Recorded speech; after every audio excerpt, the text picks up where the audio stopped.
Hey, what's happening, gamers? How's everybody doing? Welcome back to Road to Mario Kart. This is episode 14, Double Dash Mirror League, or Mirror Course, or Mirrorness. So we're still going on with this. I don't know what we need to do to accomplish Mirror League, if we have to beat it at 150 cc's, to beat it at 100 cc's to unlock the ghost. I have no idea. So we'll run through it and see what happens, I guess. I don't know. And then once we unlock the Boo and Piranha plants, and that's it. And we move on to Mario Kart DS, which will be before the Mario Kart World Direct. Hopefully Mario Kart DS will be small. Because we can do it now. But yeah, hopefully you guys having a good one. We're going to need your guys' help with the shorts. The shorts playlist is in the chat. So mods, if you want to help with that, that'd be fantastic. And we continue our journey of Mario Kart Double Dash, one of the best S-tier Mario Kart games ever made. It's such a great game. And I've been having a lot of fun with it. Yesterday, we somehow managed to complete 150 cc's of the all-tour mode, which was all 16 courses, playing as Toad and one of the, what do you call it? One of the Koopa, or, yeah, the Toad and one of the Koopa Troopers. I believe it was Toadette and the Koopa guy. And we did really well. We bodied everybody. I think the final score was 120 points to the closest person near me was 104 points. So, did really well. But there was a lot of... The struggle was real. In fact, the struggle was so real, I had to cut out a good, like, probably 30 minutes of the stream, the actual races, because it was just me restarting over and over again for 30 minutes. So, it wasn't really fun to watch. So, I made the executive decision. Alright, we're just going to cut this out. Because... wasn't really talking much either, and then Amber came down and she talked a lot, so which is good because then I just focused on the game and bam. Alrighty, so mirror. Let's go with my girl Toadette, and I think we're gonna keep with the Koopa people because they have the shell power, and the shell power is what basically has you win games. It's true, and I'm gonna go with this card again because why not? Mirror League. Alright, Mushroom. Hi, Naomi. How's it going? Mirror. Mushroom, mirror. Mirror, mushroom. Whoops.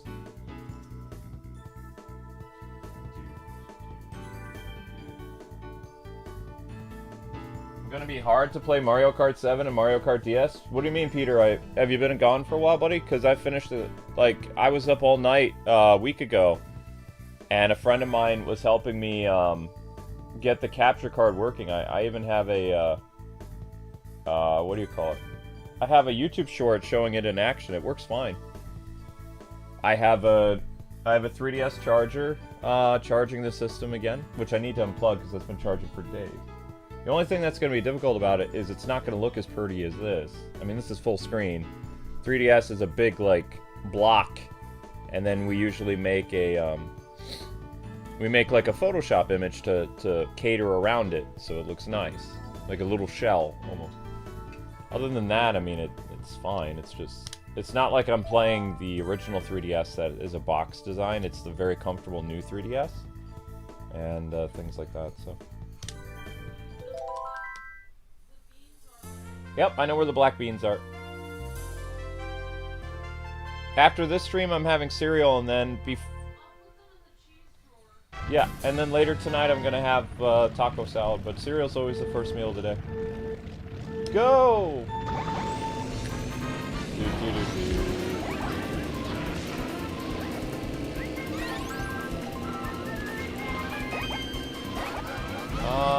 Probably.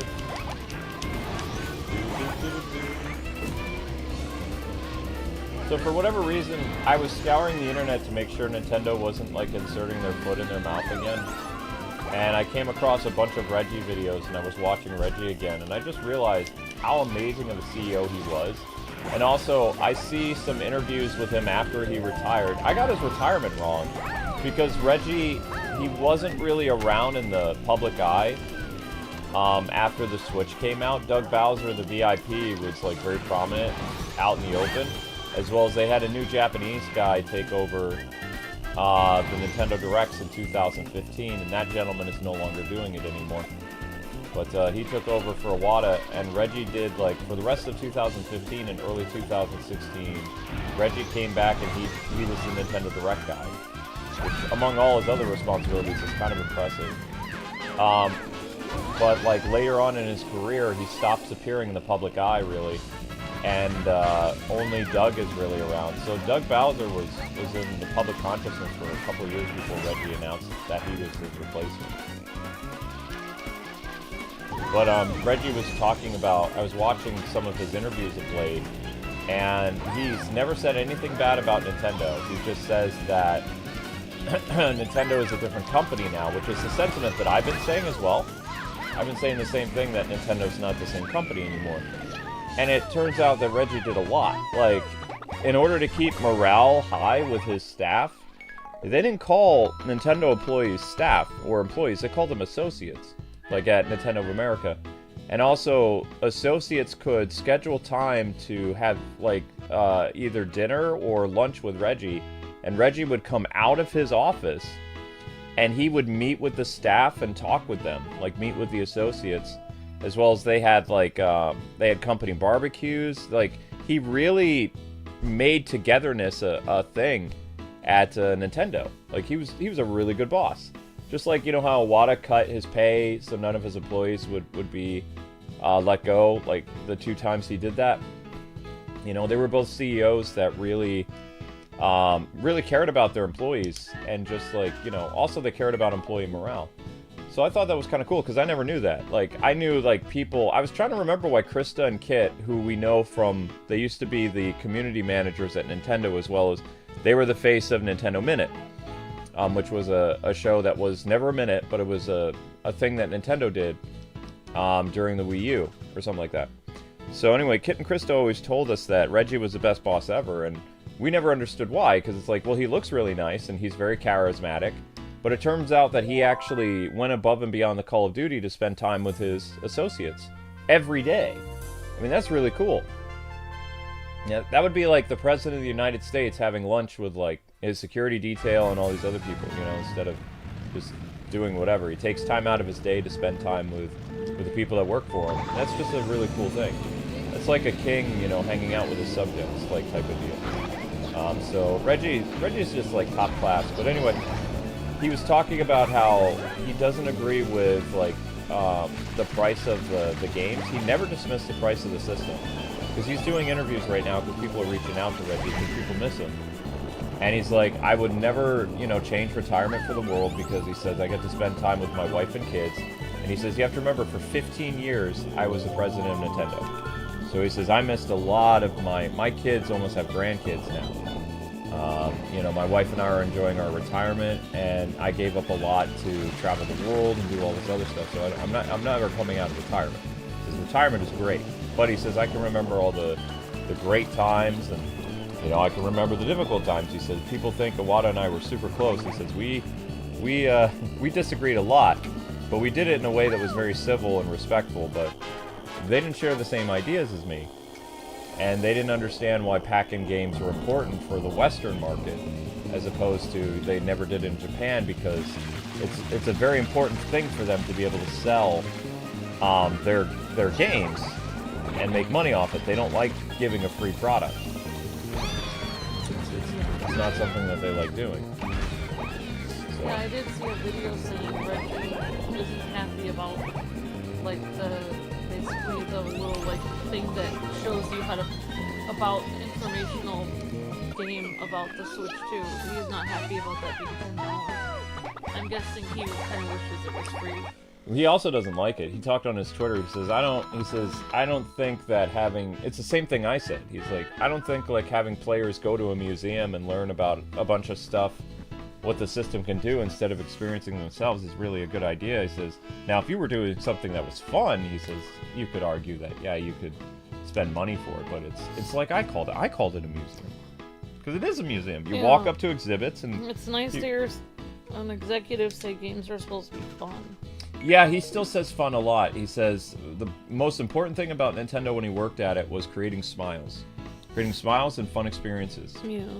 And, you know, Doug Bowser never talks about fun. But I learned, because of our viewers, Doug Bowser is actually a former EA executive.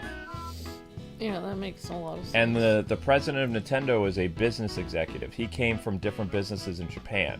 So he's not even involved with gaming. He was never involved with gaming that we know of. No, he's a strict businessman. So everything that he does right now, Iwata's approval rating with the board of directors at Nintendo was low his entire time there because he had his salary cut. He made cost-cutting measures for the systems that he, basically fathered, like the Wii, the DS. So he was basically fighting against the board of directors to get the system going. He was fighting against the board of directors as a gamer. Both Reggie and Iwata are gamers. You called Iwata Nintendo. Iwata was Nintendo. Iwata was Nintendo. Yeah. It's like when you say, yeah, Mark Hamill and Batman are going to be starring in this Batman flick. It's like, Luke, you mean Kevin Conroy? You said Batman. Yeah. You just called him Batman. I called him Batman. Yeah, so you just called. There's a Freudian slip right there. You literally called Iwata Nintendo. Well, Iwata was the face of Nintendo, but I was talking to a viewer on our channel, and they were like, everybody should be happy that Nintendo's going back to being cutting-edge technology, and I'm like, but it doesn't work for Nintendo. You have to realize the reason why, and I was very nice, I'm never mean to people in the comments, shoot. I was like, the reason why it's important that Nintendo does what they do and they innovate and stuff like that is because they had to get out of the console market race that they were in because they were losing. The only reason Iwata was even put in position of power to begin with, because he was just a game developer, is like he had to steer the ship away from the iceberg. Think of it like the Titanic. Nintendo was in big trouble after the N64 and the GameCube. So they had to completely change their strategy to survive. And right now, they have a nice little cushion because of Nintendo 3DS sales and Nintendo Switch sales. But eventually, if they make too many drastic, changes, and they, let's see what I'm looking for. If they spend too much money in marketing or whatever, they could easily be in the same position they were at the end of GameCube. Because I thought even Xbox and Sony, they spend too much money on their stuff. They're always having financial issues because they're spending so much money on their systems. Right, but they also have the cushion of what's the word I'm looking for? Well, Sony they have the entertainment. And what's funny is I was talking to this guy. I said, what's really interesting about this is when I was a kid, the Nintendo of that era was totally fine with TV shows and movies using their licensed characters, and Iwata was never okay with that. The entire time that Iwata was president, Nintendo never had a theatrical film. He was experimenting with mobile, but that failed, and he immediately stopped it. Yeah. Or actually, Reggie put a stop to mobile. I think that they didn't want to, as far as I remember, I think they didn't want to do mobile or PC with their characters because then you weren't playing Nintendo characters on a Nintendo system. Then anyone could play them. Yeah. So it was like, it kind of reminds me of Calvin and Hobbes, where the creator of Calvin and Hobbes was asked to make a plush of Hobbes, and he would have made a lot of money on that, but he actually turned that down. And the reason why he turned it down was he said Hobbes is Calvin's tiger, and nobody else has that tiger except for Calvin. Is one of a kind. Yep. So if we made plushes of Hobbes, then it would no longer be Calvin's tiger anymore. It would be everyone's. And I feel like that with Nintendo, where they didn't want everyone to be able to play, they had to play it on a Nintendo system. Eventually, when Iwata died, if I remember correctly, Iwata died in the summer of 2015. Nintendo held no new Nintendo Direct until November of 2015. And that year, the year the Switch came out, a couple months before the Switch came out, in 2016, Nintendo released their brand new marketing strategy for mobile games. Fire Emblem, Mario, Runner, and that Animal Crossing Tamagotchi thing or whatever. And that was after Iwata's passing. A year later, Nintendo did the mobile games, right? And that turned out to be not a very lucrative thing because everybody was like, finally I can play Mario, you know, on a non-Nintendo system. But the mobile experiment only lasted 2 years. Yeah, I don't think that people. I don't think it was the same joy as playing it on a Nintendo system. console. Yeah. Jeez. That's why. Cups I are mean, really that is hard. one reason why I've never, even if we had a really huge computer or something like that to play PC games. I don't know why, but I've always, since I was little, it's like that joy of like bringing this cool system home and you put in the disc and you play the game. You don't really get that like rush when you play it on PC, like a game, because you just stick it into your computer and you're playing it with a mouse. It's like super lame. Like, I know a lot of people are huge PC gamers, but I kind of like seeing a cool new system. Right. So I mean, it was an experiment that didn't work. But that wasn't Iwata's idea. It was never going to happen. And then what happened after that? Not long after that, they announced, hey, we're going to start doing licensed things like TV shows and movies with Nintendo characters. And I'm like, oh my gosh, it's the 80s again. Because as a kid, we had Super Mario Bros. Super Show, we had The Legend of Zelda, we had Captain N. These were all licensed characters by Nintendo. It was hard, though, because the Mario movie could have gone really wrong. Like, yeah, it was a gamble. They had to really oversee it a lot, because I heard that even that one guy who played Donkey Kong was trying to push for certain weird things for his character. Yep, and in the late 90s, we had a Donkey Kong TV show. But as soon as Iwata came to power, all of the licensed TV shows, like Donkey Kong, Mario, whatever, the only one that was consistent forever was Pokemon, because Pokemon started under Yamaguchi. And Iwata kept that series going because it was generating revenue. The Pokemon movies and cartoon show was super successful, so Iwata kept that going. But they never experimented with making a new Mario show or a new Zelda show, any of that stuff. Even when that stuff was becoming more popular thanks to, like, people really thought we were going to get a Zelda anime during Ocarina of Time. Because Ocarina of Time was literally the biggest game of 1998. So people thought, you know, for reals, we're going to get, like, a medieval action fantasy anime for Zelda by, like, 2001. Never happened. Nintendo didn't even consider it. Whereas now, basically what these executives do, they're listening to what the fan base is saying, man, I really want an anime, or I really want a live-action Zelda movie, and they go out and make it now.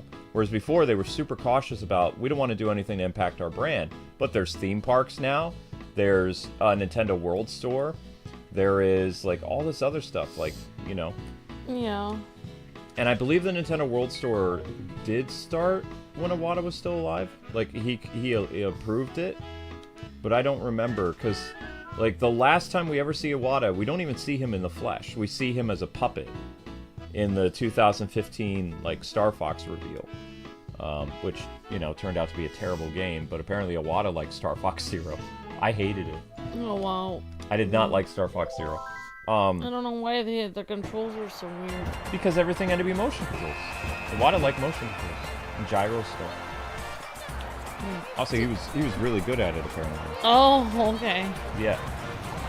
Yeah, I know some people would play Splatoon with the motion controls on, and I could never do that. Yeah, Reggie was talking about the Smash Brothers commercial that everybody likes to talk about. And he says, in real life, he says, I could never beat Iwata.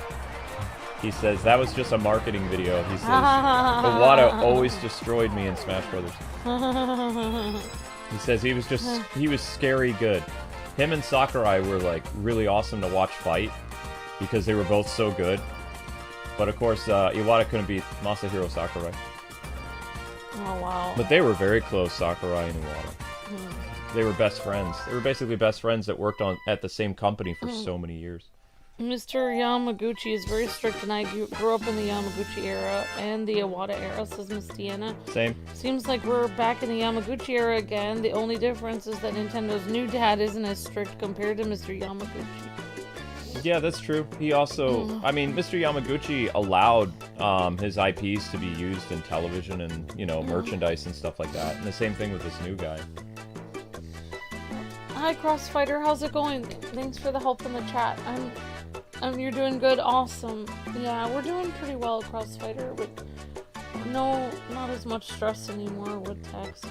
Oh, I mean, we still have to do stuff. Of course, we still have to do that all year. We delayed it, so we're gonna have to. We got an extension, so we'll. Yeah, it's possible to delay your taxes, like for the filing, But I mean, you still need to give them, like, usually we used to give them a lump sum, and then, like, you know, if we got money back at the end of the year, which never happened, but if we did, you know. But this year we didn't have the money for taxes because we're paying an insane amount in back taxes. We have been for 11 years.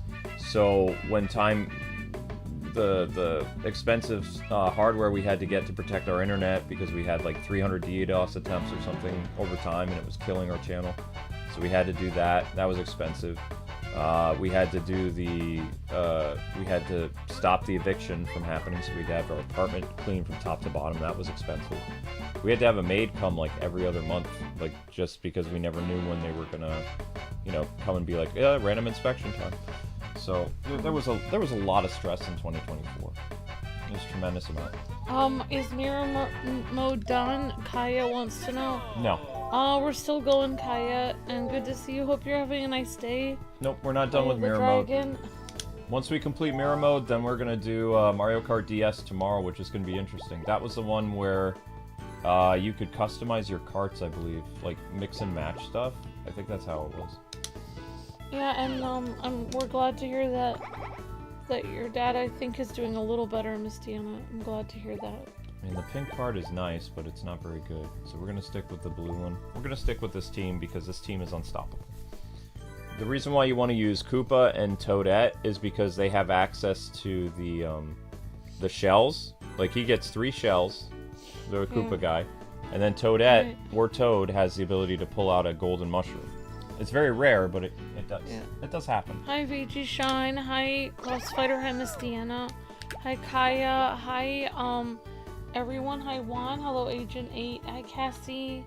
Hi, ZVTV. Hello, Jacob Langlet. Hi, Naomi Thomas. How's it going? Hi, Blues Cat. Hi, Peter. Hello.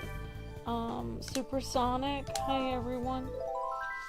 The problem with mirror courses that I don't like is it feels like I'm not that I'm just going reverse, but it also feels like the turns are different. So sometimes I end up going the wrong way. Yeah. Because I'm so used to the courses going a certain way. Yeah, I did notice that. Because it's backwards, but also all your turns are now backwards. So today I had to go to the post office to mail our state tax return, and I was mailing a couple small little packages with like basically dried fruit and bookmarks in them. Right. And but anyways, I kind of told Luke a little bit about this, but I'll tell Luke in the chat. So basically, this little old lady got some stamps, and she was putting all her stamps on her Easter cards. And she said, "Can you help me?" And I helped her out with it because she couldn't. Where it says forever stamp, she wanted it to be right side up so it wasn't upside down, so she didn't look weird sending it to her relatives. So it was so small she couldn't read. The print was so small. So I showed her which way was up and down. And I actually picked out the same stamps as her several months ago, the flower ones. I told her, I said I had some of those too. That was nice. I feel like I helped. I didn't really help the old lady go across the street, but at least I helped her with the stamps on.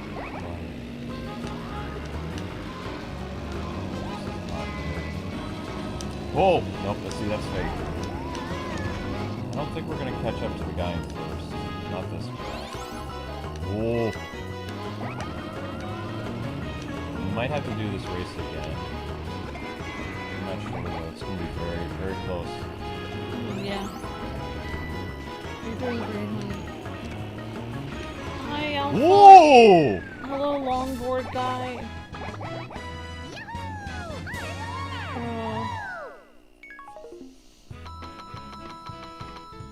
Question about Wuthering Waves. Wuthering Waves is on hiatus because we're busy with Xenoblade. It's very hard to...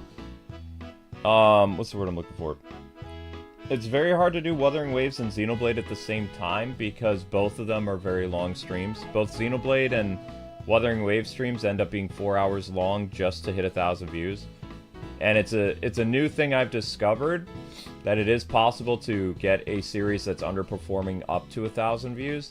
The problem is the stream has to be 4 hours long, with two 50-minute breaks during the stream. So like a 45-minute start time and a 45-minute break in between to have dinner, do the dishes, walk around, get my head in a good space because like the views are so slow. But I mean, basically both of those games, they drain the channel, so shorts have to be watched during it, and energy has to stay up by basically me being active off the channel. Whereas if I just stream for 4 hours, no one is going to watch the video back at all. And when I cut out the two intermissions at the beginning and the middle, the stream drops down to like 2 hours as opposed to 4, which makes it more accessible for people. But I can't do that with like Wuthering Waves and Xenoblade the same week because it's very tiring for me. Like I went from doing 4 streams a day, I only do 3 now, but I still work the same amount, which is about 10 hours, like for live streams. Yeah. So, yeah, I mean, the person who had a question about it. I like Wuthering Waves a lot though. It's, you know, YouTube is pretty messed up. Like the only reason we're on the air is because of our members and people who super chat and stuff like that. If we weren't getting super chats and members, we would have to quit. Yep. So, like, it's extremely hard to, like, Mario. This game is the only one that we're doing right now that is actually getting any kind of decent views whatsoever. That's true. Yeah. The Withering Waves, Monster Hunter, and even Multiverses and Xenoblade, all 4 of those, which are series that we were starting, are not getting views. So you have to have a big name like Mario or Sonic or... Even Sonic stopped getting views. You have to have some kind of franchise that really brings in viewers, because something like, you know, Wuthering Waves isn't. I mean, it's gonna go the way of Xenoblade, or I mean, not Xenoblade. Zenless Zero, where it's like another anime game that, of course, Xenoblade is a much higher quality game than Zenless Zero. No, they're both fun. The detail of both Zenless and Wuthering Waves is more than Xenoblade. Oh, I meant. Yeah, but Xenoblade Chronicles is a higher quality game because it's a story-based game. The other ones are just endless, like, free-to-play games. For a free-to-play story, it's not bad. I like it. The problem is, like... Free-to-play story. There's not, like... The different... Xenoblade has about 70 people watching it, and it still struggles to get views. Wuthering Waves has 48 people watching it, and it takes an entire week to get another episode. Yeah. It's not... I mean, like, if we had 500 members, then we could probably play stuff like that and not care, but we don't. So, you know, like, if you guys want to help the channel a lot and see your favorite stuff, you guys can always become a member and hope that encourage other people to become a member, and then we could probably play the things that people want to see, but unless we have 500 members, we can't really play whatever we want. Yeah, we have to play what's trending as well as we have to play what's popular. But I think that Wuthering Waves is a fantastic game. I really like it. But when you add the gacha elements and like all the other stuff, like I can't show all the new characters. I like the side missions because you get to play as the characters that you can't afford to buy. And that's always kind of cool. I don't know. I disagree though. I don't think, you know, Zenless Zone Zero and Wuthering Waves are definitely free-to-play games. Like, the story to me is just endlessly going on, and it's good for a free-to-play game, but, you know, Xenoblade has a really great story. I didn't say it enough, but I think it's, you know, if I had to rate Xenoblade versus the free-to-play games, Xenoblade would be like an 8 or 9, and the Zenless Zone and Wuthering Waves is like a 2 for me. Yeah, that's 2. But Zenless is at least. I really like Zenless a lot. The gameplay is fun. The characters are interesting. I'd give Zenless like probably a 7. And then for Wuthering Waves, I really like the combat. I like the stylized characters. I like the Season 1 story. Season 2 story was kind of weak. But Season 1 I would give an 8. Season 2 I'd probably give a 7. 7 or 6. But I really like that that one girl who was like the Catwoman-like character. She was really cool, but we're done with her now, so she won't appear in the game anymore. Like, who we have left to do is that girl from the circus troupe and the guy from the circus troupe, and those stories don't really interest me. Yeah. The Catwoman character was it's interesting. a different... It's like a different category of game. Like, I am amazed that both of those games are not on Switch 2, though. Like, those games should be day one Switch 2 games.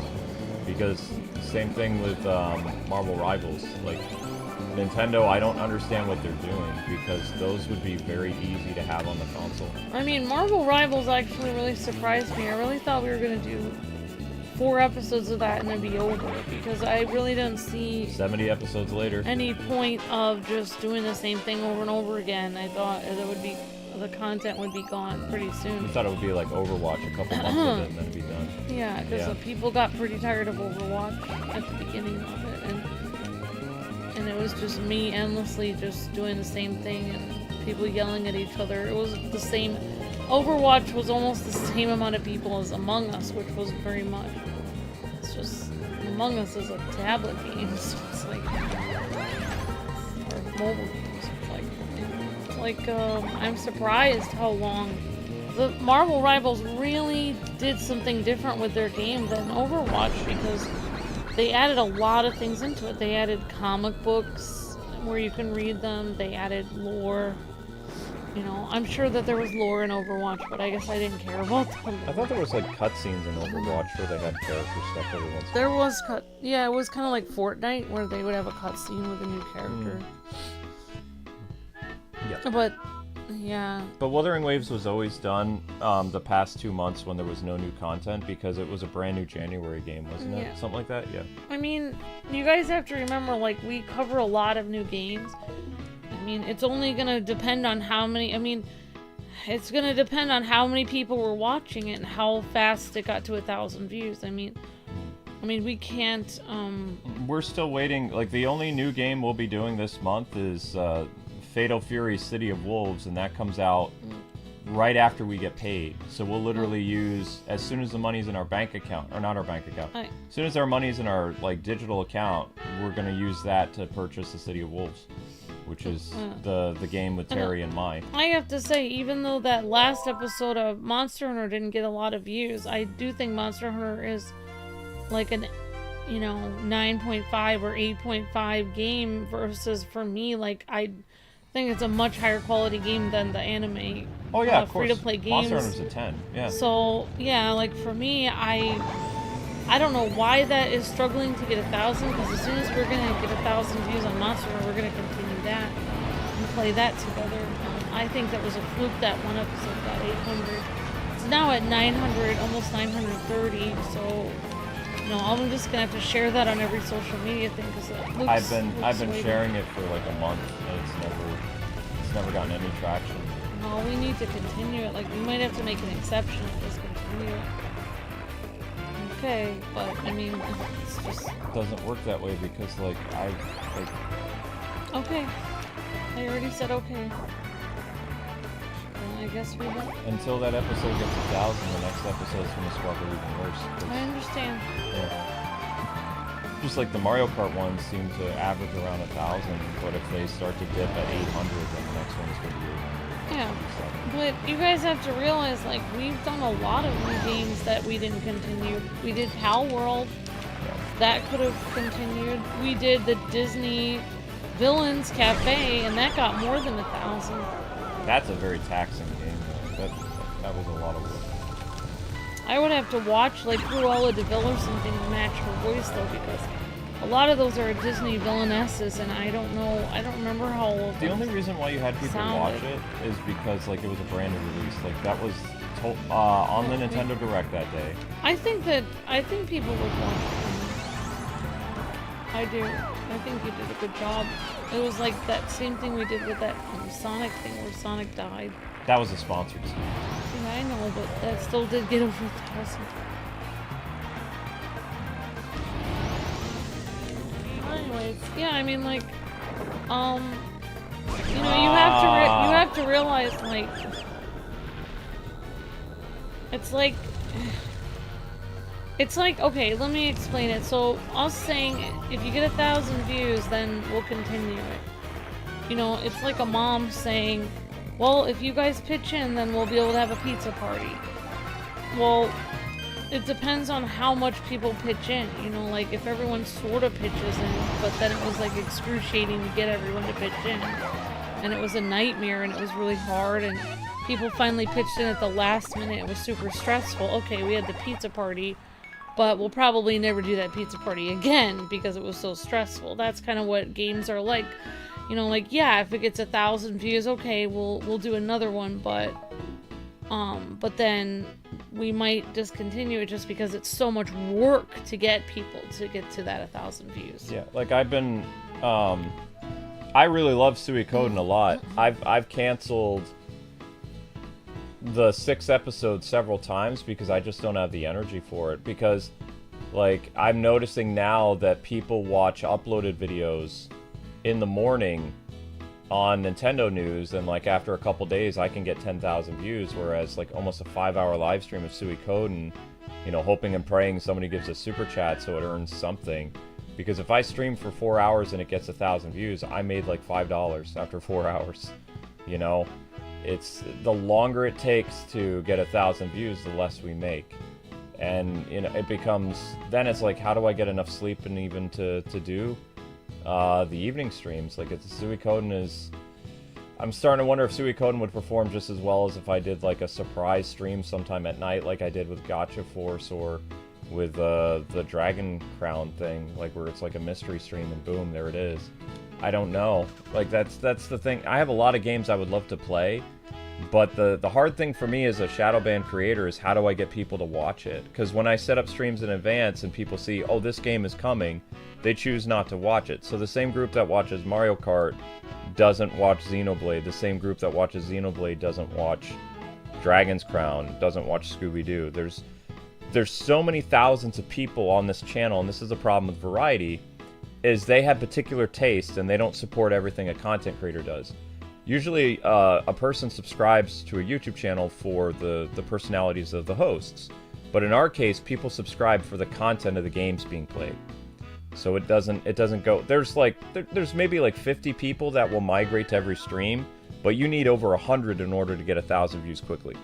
Like, it will take hours and hours and hours and hours. And what happens is the streamer's energy goes from 100 to like 50 by like the 3 or 4 hour mark. So, like I said, like last time, like that's kind of what happened to, that's what happened to Ace Attorney. That's what Ace Attorney was. You know, eventually it got 1,000, but it hurt our channel so much to get to that 1,000 that it's not even worth it for us. So, like, and also we did ask people to watch the shorts during the last Ace Attorney thing, and people weren't. You know, some people were, but it takes more than 2 people to watch them. Like, everyone has to, and, you know, and then people were kind of like shouting, oh, you said if it was 1,000. Well, yes, but you realize if we don't get over a certain amount of views an hour, our channel also dies. Yeah. You know, we can't just, you know, we can't just kill our channel to continue the series, because if our channel's not here, the series can't continue. Oh wow, you got a Tilt-A-Cart, a new battle mode stage. We'll have to look at all the new additions that we have in this. There's Luigi's Mansion, there's all kinds of stuff. So maybe we'll have one more Mario Kart Double Dash. The reason why I keep putting off the Nintendo DS one is because people are still watching Double Dash. You know, there's almost 90 people here. Double Dash is a super popular game. You're stuck on a section of that and you want assistance? I mean, I would look up a guide, because I don't really remember anything about that. What I did, my advice for Wuthering Waves, grind. What I did off camera is I made myself as strong as possible, so no matter what enemy I came across, I would destroy them. In terms of puzzles, the puzzles aren't as difficult as Genshin Impact had some crazy puzzles that I dropped the series cold turkey when it was getting like tens of thousands of views, because there wasn't really good guides to explain how to do it, and I believe that game also had like constant changing dungeons. And you know, with Wuthering Waves, your best bet is listen very carefully to the hints that they give you, because they will give you hints, which is something they didn't do in Genshin. And if you're struggling against a boss, make sure you're using your guest character, as well as, like, level up your characters as much as possible. Do odd jobs to make sure that you can increase their weapons and their overall stats. So that's the only advice I can give in that game, because I didn't really get stuck on a lot of puzzles in that, because the puzzles aren't that hard. They're very common sense based. Like they were very lenient on the puzzles in that. No, we're doing blue card again.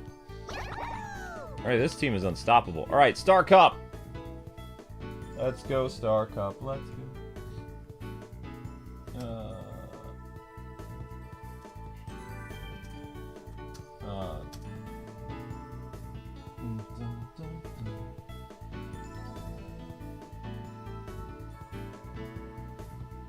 Yeah, I've heard rumors that the pre-order date is going to be April 23rd. We get paid on the 18th, so we'd be able to pre-order it.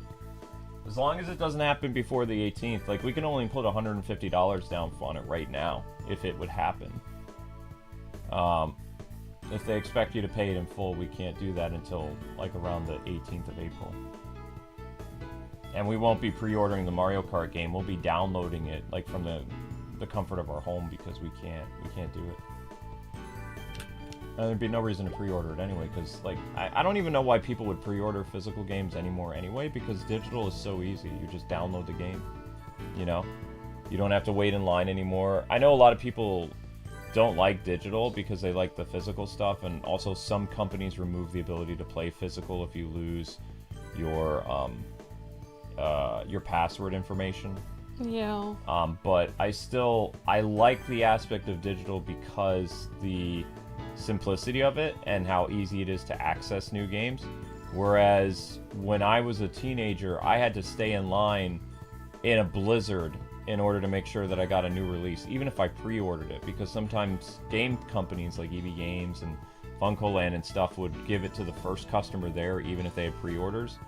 And yeah, they would get another shipment the next evening, and that's when they would give out their pre-orders. I remember that for GameStop, that's why we had to sit there in line waiting. Yeah, because even though we had pre-orders, because, like, they you weren't supposed to do it, there. but they'll give it to whoever's there. Exactly. They used to do it that way. So we would have to camp out. We'd have to do a lot of stuff.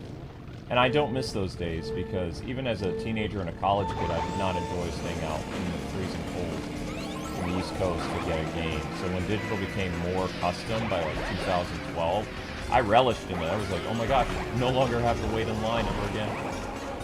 You know? I loved it. The only thing I didn't love about it is, well, I can't display it on my shelf now. But at least I get to play it the day it comes out.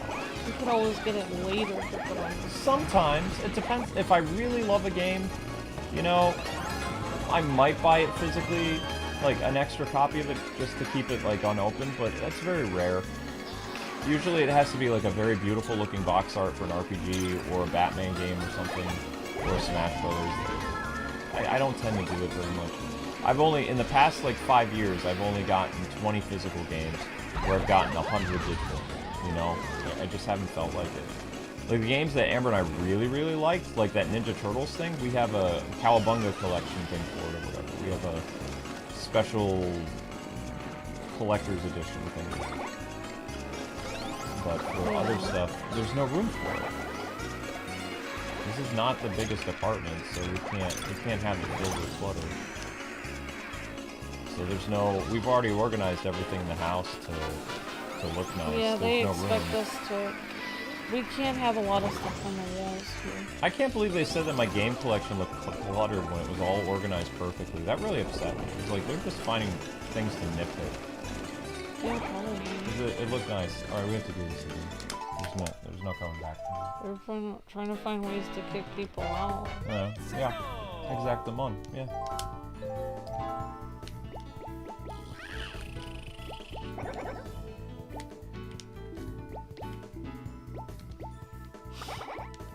Try it again.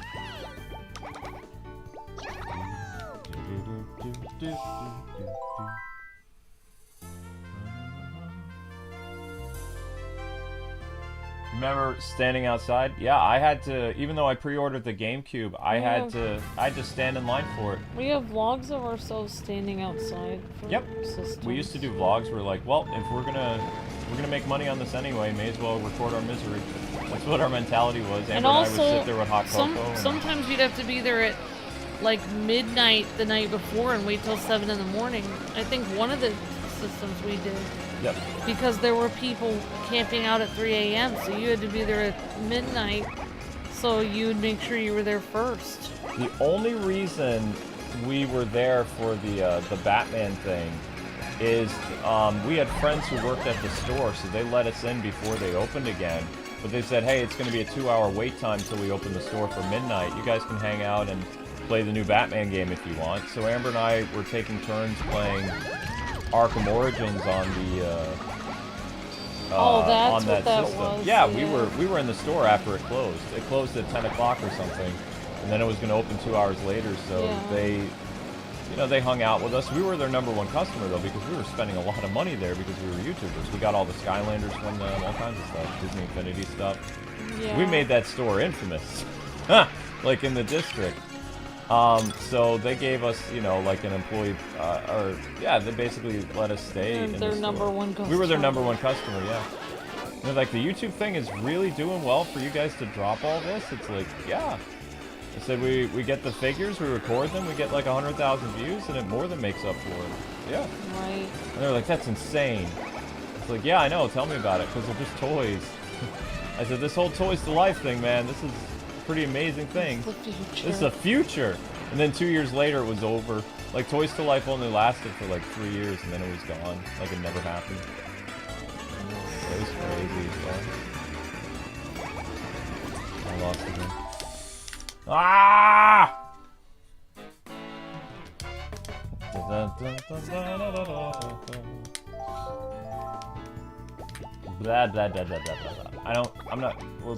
I'm not doing well on the ice here. Sorry, honey. It's okay.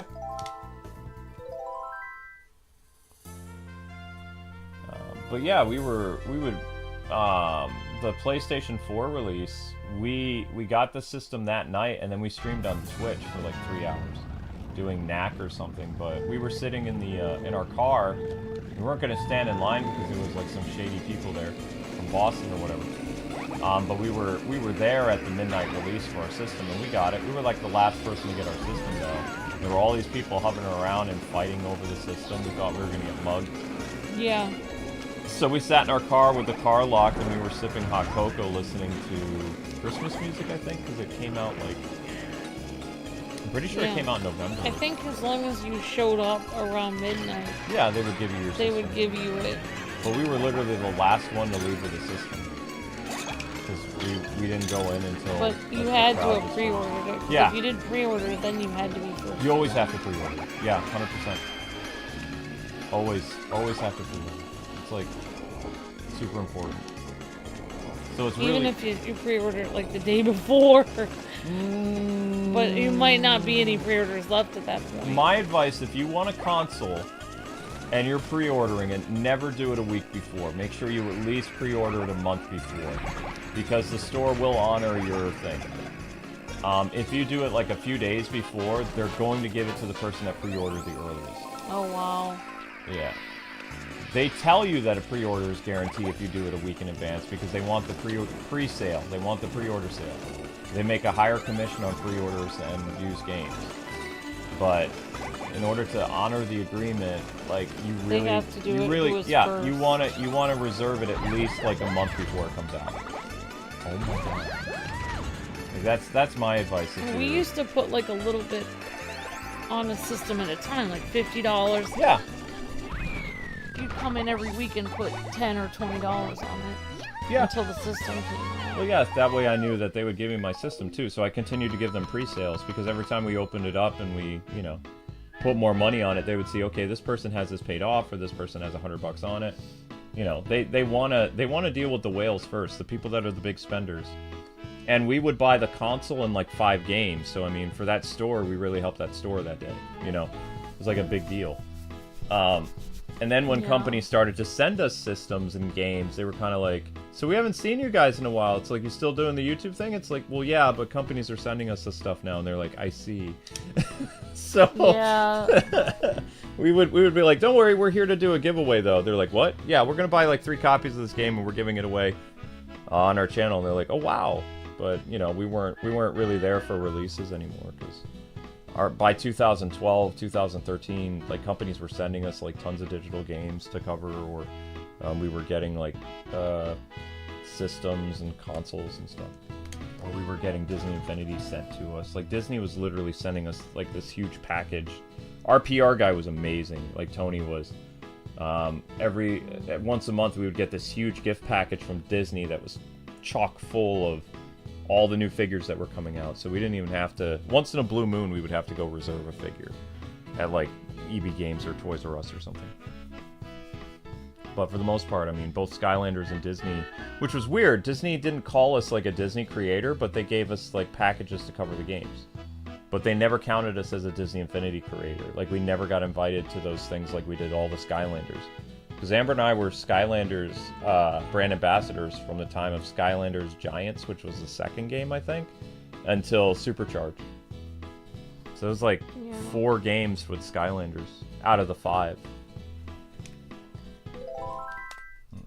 Which is true.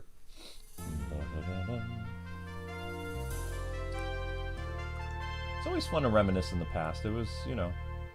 I signed up for content creator stuff for Square and the people who made Lunar, but I haven't heard back from either one of them, so... Probably hear back from Square. I bet you they're going to probably be like, hey, could you guys look at Bravely Default for the Switch 2? And it's like, well, I wasn't planning on buying it, so sure. I don't mind doing an episode on it. I love Bravely Default. There's no guarantee you're going to want to use it. Our whole mantra is different now. I mean, we gotta... Not my mantra, your mantra's different. I know, because the more that you do streams and other perform, the worse your channel does next day. I know. You've said that many times this stream. I know. I went the wrong way. I don't know how to do the shortcut on this one with the course all topsy-turvy. Ah, no! Well, that's it.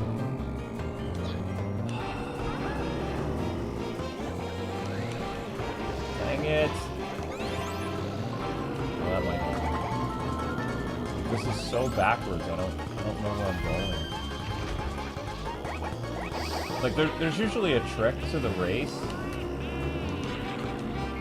but I don't know what the trick is at the moment. I don't know what it is. Because it's all backwards now.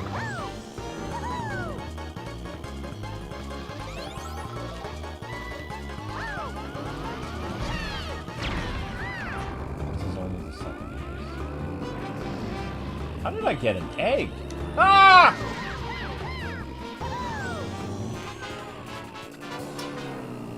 I think this is harder than 150 cc's, this mirror course. But I know back in the day I did this because, like, we accidentally loaded our wrong... you know how there's, like, memory packs or whatever? Not really memory cards. There's giant, blocks. Memory blocks, I think is what Nintendo called them. And they stick in the top of your GameCube and the Wii or whatever. And that's how you save your data on those systems. So, like, I accidentally put the black one in the smaller one than the orange one. Yeah. I lost. And apparently the little black memory card thing is the one that has our original Mario Kart save file when I did the Double Dash review 16 years ago.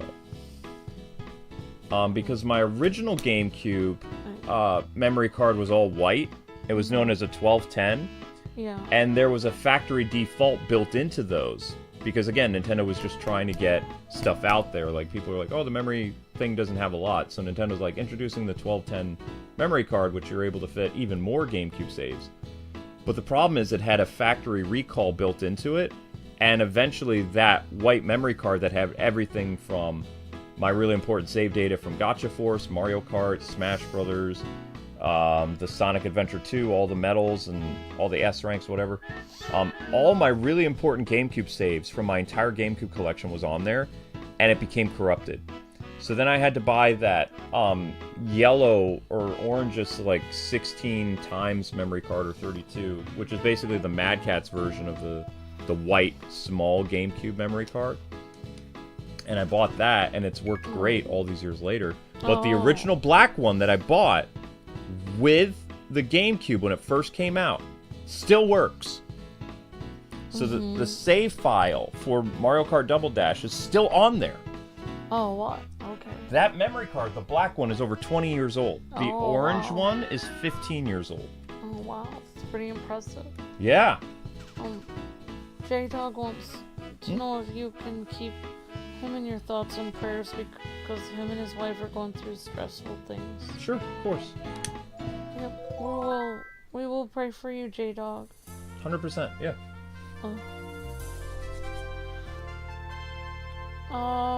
Hello everyone coming in. Hi Justin. Hi Granddaddy Otaku. Hi Sora Cloud. I got an idea. Why not play as I mean Diddy Kong as Sora?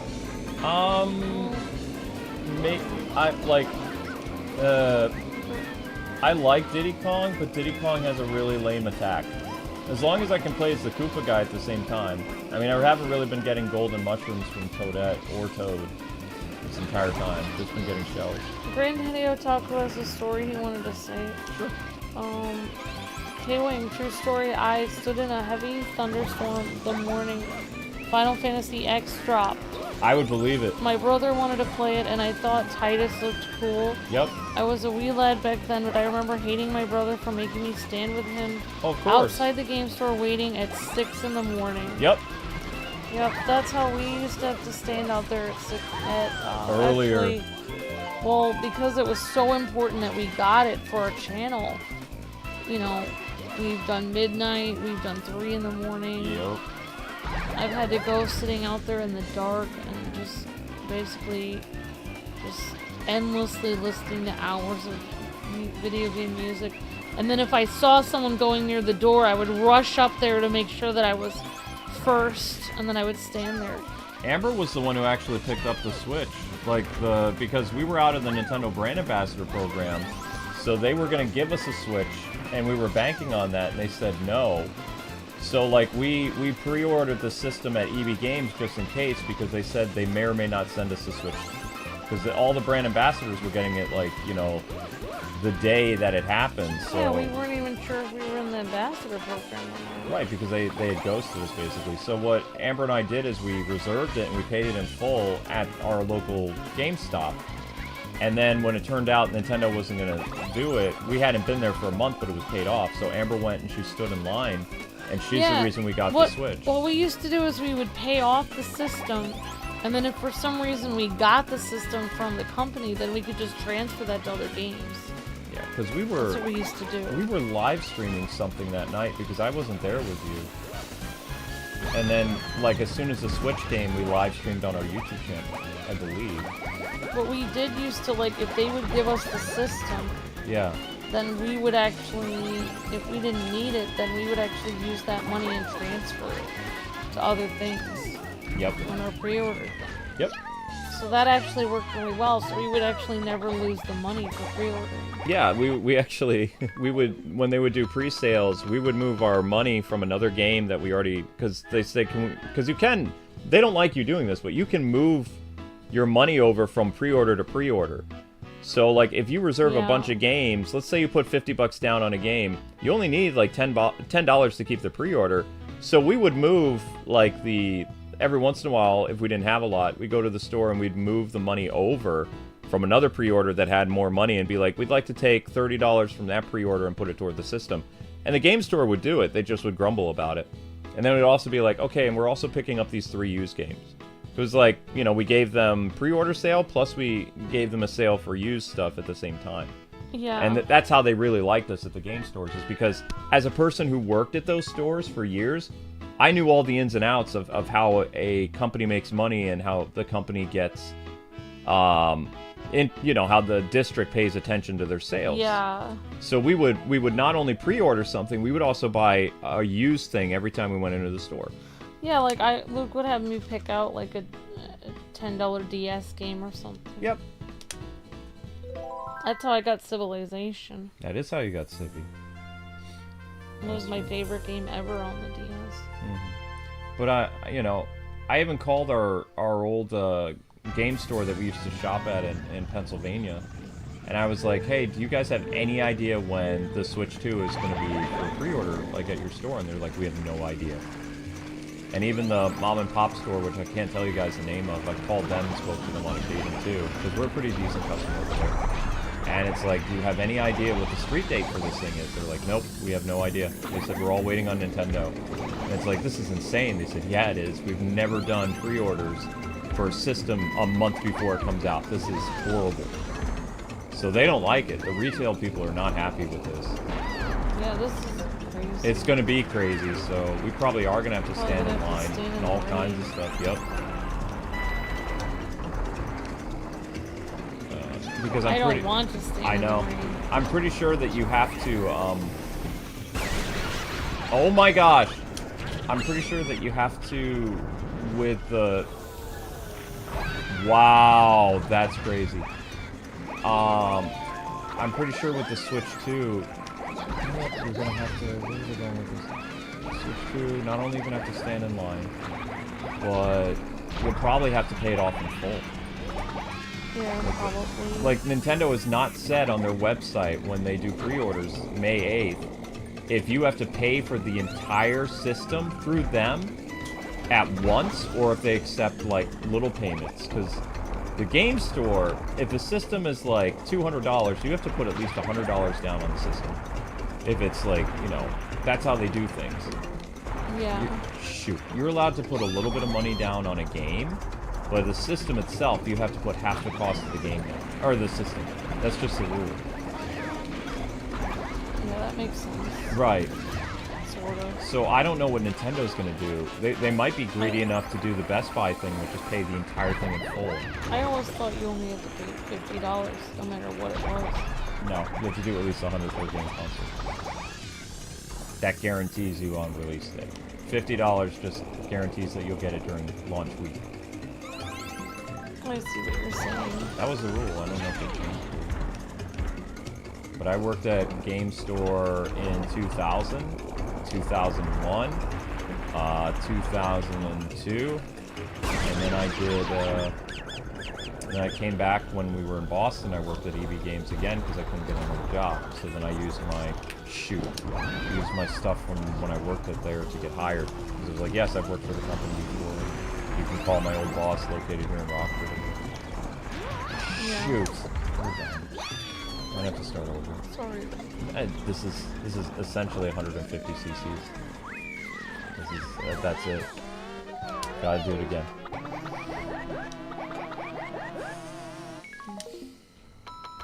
Well, I might still make it. I have to get first or second.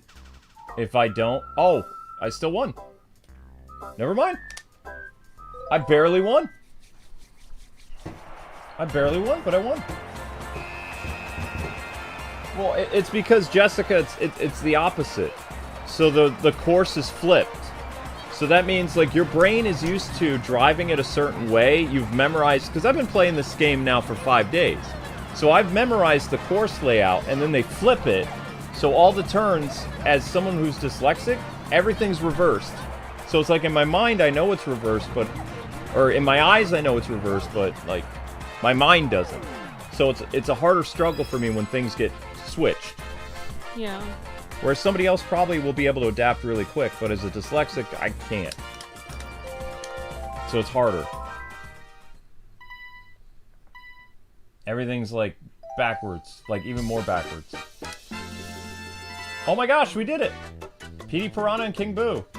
All I have to say, though, like, if people do have to wait in line for the system, since we work from home, and this is our job, like, our boss is not going to give us the day off to go get it. So in reality, we do have one up on other people because they might not be able to get the day off.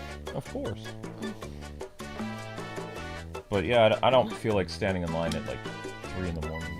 I don't think that's a thing nobody really does that anymore. I mean, if other people are waiting for it, though,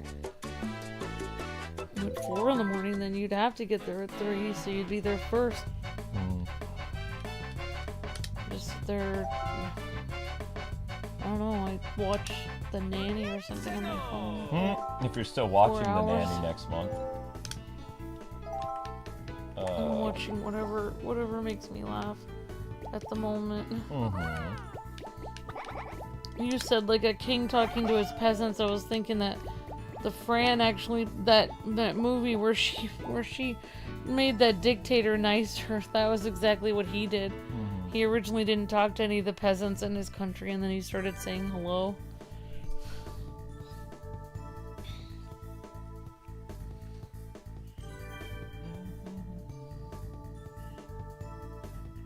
It looks like the Mario Kart 8 DLC racers. I mean, yeah. Yeah, so, there's this narrative going around where people are saying that Nintendo's purposely not doing anything with Diddy Kong, and all these YouTubers fail to It shows that a lot of these people aren't real gamers. Because Diddy Kong was DLC in Mario Kart 8 Deluxe. So they're saying that Diddy Kong has not appeared for years on a Nintendo console, but he just re-released with Donkey Kong in Donkey Kong Country Returns. Yeah. They didn't take Diddy out of the game. Yeah, I think it's... I mean, that would be the dumbest thing in the world, because... And he appeared in the movie with Donkey Kong. I feel like... He and Dixie both. I feel like that celebrity guy probably named himself after Diddy Kong. Probably. No. Because, I mean, people have named themselves after Snoopy the dog. Yep. So I'm just saying, like... I think Nintendo, no offense, but I think the Nintendo character Diddy Kong is more famous than the celebrity. He came first. Yep. Also, like, why would they let somebody, you know, go into jail or whatever? Why would they let that affect their entire franchise? It's in Japan. What happens in America doesn't affect Japan. Yeah, it's like nobody in Japan is even gonna know anything about American celebrities. Well, they might. Well, I mean, they might, but this doesn't... It's not going to cause them to have, like, any business decisions about excluding the character because it's named after an American celebrity. I mean, even before this whole drama with the celebrity named that, like, when I played Diddy Kong Racing or whatever, I never thought of the celebrity whose name was similar, ever.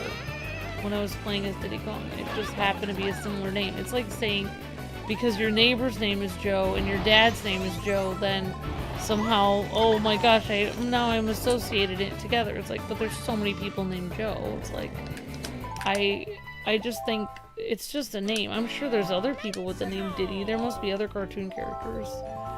Probably not, but I'm just saying they just happen to have the same name. I don't think it's gonna be affecting at all. Yeah, we did that one. This one's done. Okay, so then we're on this one. It would be like if something happened with the Kwings hockey team.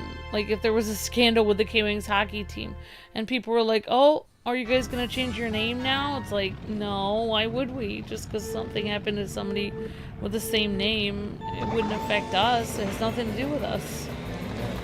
So it doesn't make any sense. But yeah, anyway, so they're running with the story that Nintendo is being self-conscious because of this. And I don't think so. Like Nintendo of America is removing Diddy Kong. It's like, if that was true, this January, Donkey Kong Country Returns re-released from Wii to Nintendo Switch. They had marketing with both Donkey Kong and Diddy in the commercial. Diddy Kong appeared in 2022 as DLC for Mario Kart 8 Deluxe. He was not in the original, as well as there were some other characters that were not in the original for Mario Kart 8 Deluxe. Yeah, and I mean they became DLC, season pass stuff, but they were in the game.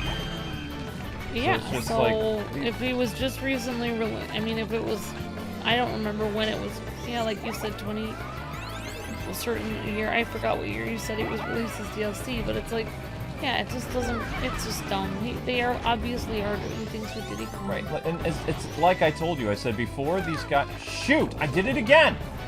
Before these guys, like, they would always talk about like activists and stuff like that, and I told you they would eventually have to migrate over to stuff. So now, like, the people that they're constantly harassing they're making video after video attacking Nintendo. because they're riding that wave of fans that are upset with Nintendo. So literally every They're story. fake fans. Well, of course. No. They're smart. They're smart businessmen, but at the same time, they're stoking the fires of anger. Yeah, they're just against Nintendo. They just see that other people are upset, and they're cashing in on it. Yeah. It's almost like the people that start saying why I'm not buying a Nintendo Switch probably have never bought a Nintendo system in their life to begin with. PlayStation fans cashing in. PlayStation fans. Why I've decided not to buy a Nintendo Switch, I don't know, because I've never bought a Nintendo system in my life. But that doesn't matter. These prices are insane. Yeah, that's how these videos go. They're like, I'm a PlayStation fan. I thought about getting the Switch too, but these prices are criminal. And it's like, but you didn't even own a Switch. You have a PlayStation? You think Nintendo prices You're one of those content creators that made fun of the Wii U all the time.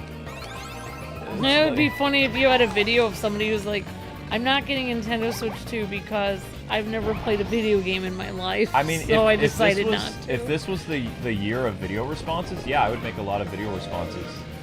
But it's not a thing anymore. Yeah, I think that they're just like, it's like if you're in a crowd of people and everyone's like, yeah, and they're all excited about something, and then, or your sports team is all excited about something, you just join the sports team, like, yeah, let's go. It's like, you're not even part of this team. Where'd you come from? You're not even on this soccer team. Yeah, I think, well, I mean, the costumes, I originally thought the costumes in Mario Kart World would be something you have to pay for.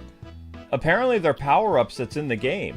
So, from what I gathered, because I had a completely different short this morning where I was actually complaining about, like, you know, hey, they haven't really talked about this. I hope it's not going to be like a surcharge or something like that. And then I watched the footage again, because remember, like, we haven't had hands on the game. There's no information about the game still. The only thing people talk about is Knockout. They talk about 24 racers. They talk about, like, the free roam. And they talk about the Grand Prix and, you know, basically Forza and crew elements. They haven't brought up the costumes at all. So I was watching the footage over and over again. This was like at 4 in the morning. And I saw that Mario ran over this weird item. And all of a sudden it had like the randomized thing. And he popped up into a different costume. And then Peach also ran into said item. So I think it's an item drop. At least it was in the video. Where these different costumes will probably give you different abilities as a racer. It's not just like a, here, you can race through this with a different look. I think the look actually contributes to the race itself. I think it's a new power-up. Like if you become Fireball Mario. Fireball. Well, I mean, I think Fire was already in it, but it looked like there was Evel Knievel Mario, there was Hard Hat Mario. Peach had like so many different versions of herself. Luigi had different versions. Waluigi. So I don't think it's like paid for DLC. I think it's like some type of power-up that I believe they'll talk about in 2 days on the Nintendo Direct. So my short went from 1 minute to 30 seconds because I trimmed it out. And I did it in a way that looked like it was effortless, you know? Like I never talked about it to begin with. But I cut out a whole section of that short because I was like, I'm not sure if this is true or not, so I'm not going to run with this. I probably would have gotten more views for the short, but I didn't think ethic-wise it was the right thing to go because I'm just stoking like people's hatred for things. And I was like, nah, that's not really news because it's like I'm not sure. I can't find any information to confirm it, so I'm not running with it. That's the kind of journalist I was. Yeah. I have to double check and make sure things are right. Or at least other people are talking about it. You having an error in your video probably would make the views go up. Of course.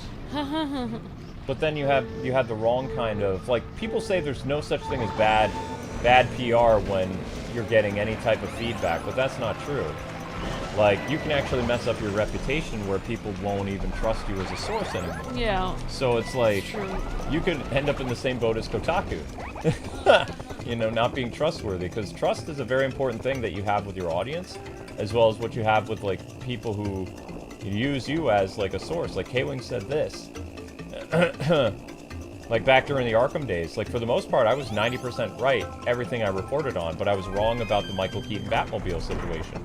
And I got roasted for it, big time. To the point where it almost impacted us.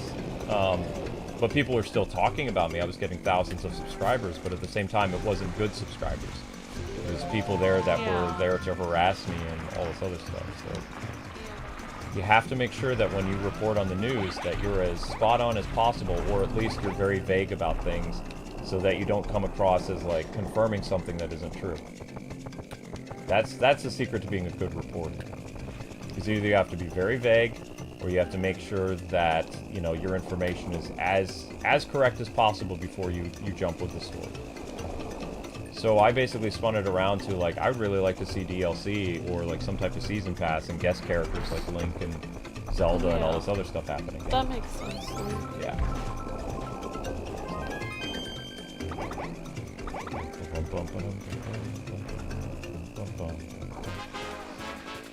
This part is actually pretty fast when I'm not crashing. Well, you can get outfits from takeaway food pickups. Change your outfit and gives you a short boost, and then unlocks that outfit at the selection screen. So you don't have to pay for it. Yeah, that's interesting. See, there's very little information on that I couldn't find. K-Wing Wisdom. Thank you, Granddaddy Otaku. Wisdom with K.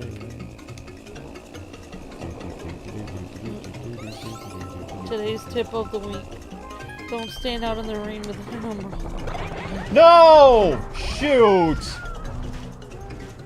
And they take so long for you to get back in the race once you crash. Oh, that's it.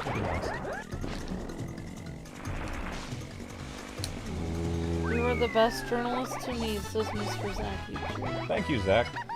Very kind of you, Zach. I prefer the name reporter, though, because I don't want to be tied to game journalists. Game journalists are very shady these days. It's true. I remember playing this game and beating every cup. The one I could not get into beating is a World Tour Mirror Mode because it is too long, says Jonathan. Jonathan. I'll just go with Jonathan. And we're gonna attempt the thing. Yeah. Now you got all the characters in this game, says OH. Yeah, awesome. Yep, we unlocked all the characters. Hey, look, it's the Mario Kart DLC Racers. Mario Kart 8. Yep, Diddy, Deluxe. King Boo, Peter Piranha. Both King Boo and PD Piranha are heavy characters that have access to all the special items each character has in the game, says Crossfighter. Yep. Thanks, Crossfighter.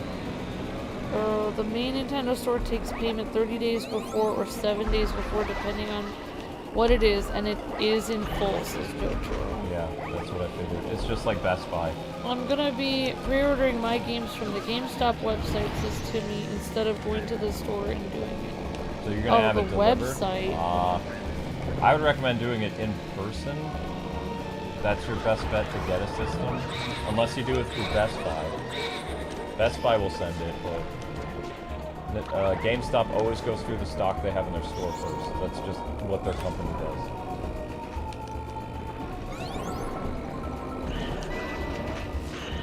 And that's just me. Like, again, I worked for them off and on for 4 years, so like They might send it like later than the date. no, they'll send it the week it comes out. Oh, but for us, we need it The day. I like how we finish each other's sentences. It's like we know. Ah, it's okay. Actually, funnily enough, we did do a unboxing video of the PS5, but we never aired it. Yeah. We have an unboxing of the Xbox Series S I found on my phone too. Yep. Well, I think that was during the time where they were flagging unboxings at that Yes. point. Yeah, it was. So I think we were actually nervous to put it up. Yep. I think that has died down a little bit. Oh, of course it has. I mean, hardly any channels are getting flagged as MFK anymore, and also YouTube has, because they realized that people were doing it like maliciously, so they have things in place now where if you are a company that is saying a channel is made for kids or whatever, you have to have proof. And if it turns out you're not a company and you're just like doing something to be malicious, YouTube will sue you. So not only will they ban your thing, you'll face a fine up to about, I think they said it's like $20,000. So, because they don't appreciate people flagging their content creators because they lose money. It's not YouTube cares about us as like co-contractors. They care about the fact that the channel gets damaged and they can't make money. There was a video, there's some shorts of us that have still been flagged, and I'm talking about not even Lego shorts. Like, there was a Batman video that we did, and that was flag made. Now it's mark made for kids. I know, but that video will never be unflagged. But there's no further videos like that are being flagged. Yeah, but Like, we stopped it. it's not fair that... Of course it's not fair. Because you can't even put that in a playlist or anything. Nope. I don't know, it's just wrong. You think that they could correct it. They just don't care enough to do it. Like, you'd have to be like best friends with the CEO of YouTube to get somebody to correct your channel. Like, Even then, they don't know what to do. like you'd have to know personally and you'd be eating lunch with the head of YouTube. I have to pull a Reggie and sit down and eat. Yeah. No, but they like companies now have to do if you're going to issue a claimant against somebody's video, you have to prove that you're a company. We should start bribing YouTube corporate to get our videos unflagged. Like, send them a gift package of like some cookies, and then be like, "Hey, here's some cookies for you guys doing a great job. And by the way, we still have some stuff that's flagged. If you guys could take a look at that, enjoy the cookies. Bye." Yeah, that wouldn't work though. Our partner manager is gone for 6 months, but another person who was working with us left YouTube. And he gave me a little passing information that makes a lot of sense. Whoa. Wait, the person that was supposed to replace him left? No, he's there. Oh! This is somebody else we knew who we Oh, worked with. okay. Somebody in the licensing department. Okay. Like, oh no. We had our YouTube partner manager, and then we had a person who we were working with who helped us with like getting claimants like off videos and stuff like that. Because our YouTube partner manager wasn't the best at that. Anyway, they did some digging before they left, and they found out that the channel not only was shadow banned really, but also that it's not the original Kwings Let's Plays channel. What are you talking about? It's a clone stamp. The reason why our subscribers don't get our videos is because this is not the original channel we created. Like, the channel was so badly damaged when it was, like, erased that they couldn't get it fully back, so they moved all of our stuff, and they forcibly cloned the channel into a brand new, like, dashboard and everything that was created, like, in 2020. So it looks like the channel is from when we created it, but it's really not.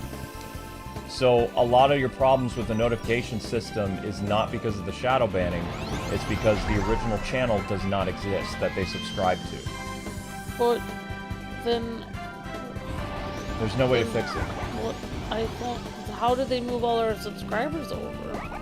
They've done it before for, like, people like, I'm trying to remember. There was 4 other YouTubers they did it for. We were one of the 4. What if everybody unsubscribes and resubscribes? Does that help? You can't reach them. No, I mean, what if everyone here unsubscribed and resubscribed? Does that help them? No. Like, people doing one at a time? Nope. It wouldn't help for people to resubscribe? No, because they would never resubscribe. It would be bad. Oh. YouTube would count it as how many people... They wouldn't... When they resubscribe, they would count how many people unsubscribed that month. They won't count that they came back. Oh. So you would have, like, thousands of subscribers disappear. So, what? Yeah. Why would they not count that they came back? They don't do that. They only count new subscribers that are coming in, not people that are resubscribing. It doesn't work that way. But that doesn't make any sense. Sure does. But yeah, that's what happened. So we were... Basically, the channel was cloned.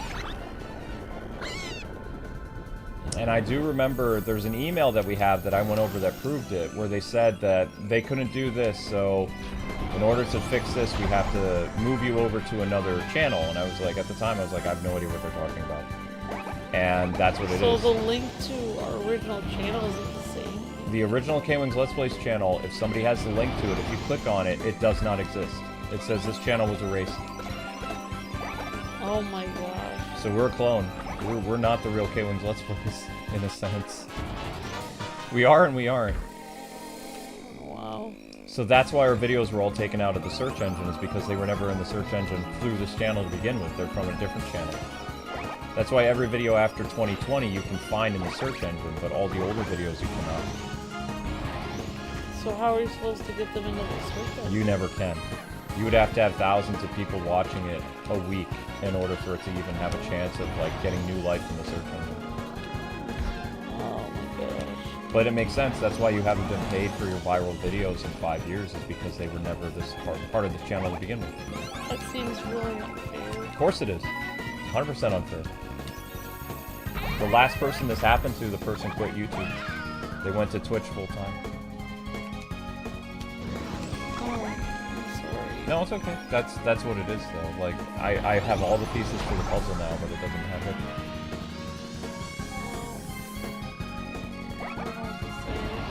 I think we lost. I'm pretty sure we lost. They're not giving me very good stuff. See, this is why I only use the turtles, because the turtles get unlimited shells. I think we lost overall. I might have to do that again. When did you hear all this from the person? You heard this from them like a week ago, or? Yeah, I heard it a week ago. Because I didn't realize that licensing person was leaving. They went to Facebook, actually. Oh wow, maybe we can... No, we can never work at Facebook Gaming again. Don't you remember that clause? When they got rid of us, they prevented us from ever working there again. Why? I don't know, it's just you have to go over your contract from them. Why would we never work with them again? We didn't do anything. They will never work with us again. We didn't do anything wrong? No, we didn't do anything wrong. They don't even have the Facebook Gaming program anymore. It's the Facebook Gaming program is they don't pay content creators like to make videos. They make based on how many views you get, just like YouTube. They had to scuttle their Facebook Gaming program where they were hiring content creators to make content. Yeah. It's like YouTube but worse. Yeah, it's like YouTube but worse. They pay less than Rumble does. That's not good. Nope. So the top tier video and streaming site in the world that still pays creators the most is YouTube. Kick, Rumble, Facebook, Twitch do not pay anywhere comparable to having a living on ads, unless you have like tons of. Facebook did open a membership thing though. But that's asking a lot for your fans who are on Facebook or YouTube to then become members on Facebook.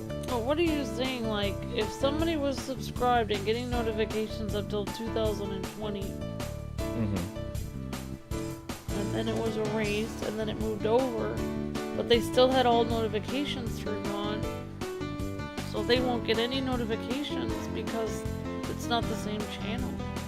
Well, no, there's a certain amount of people that do get notified, but the people that were still subscribed to us when we moved over that were notified, they're still notified to the original channel. The 0.4% that came with us when our channel was reinstated that day. Wait, so you're saying everyone else is notified to the old channel that doesn't exist? Yeah, they're still tied to that. Yep. So they'll be notified so that... If that channel ever magically came back, they would be notified of the video over there. But YouTube erased it, it's gone.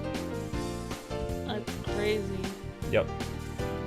I don't understand at all. When we erased the link, we used to actually have a link to our old YouTube channel on Facebook. You could click on it and it would say, this page no longer exists. And I was always like, oh, that's weird because the Let's Play channel's right there. And I never thought of it.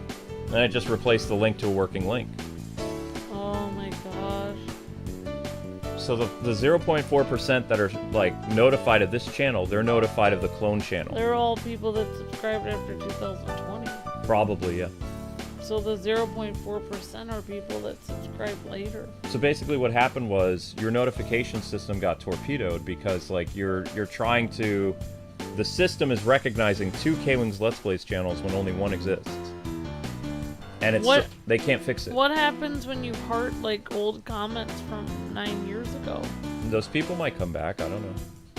That would be a lot of work though to get, like out of the hundreds of people you would probably like their little heart thing. Out of that, maybe only like 2 people would come back. I mean, that's still 2 old subscribers coming back, but it's a lot of work. What happens if an old subscriber tries to watch videos every day?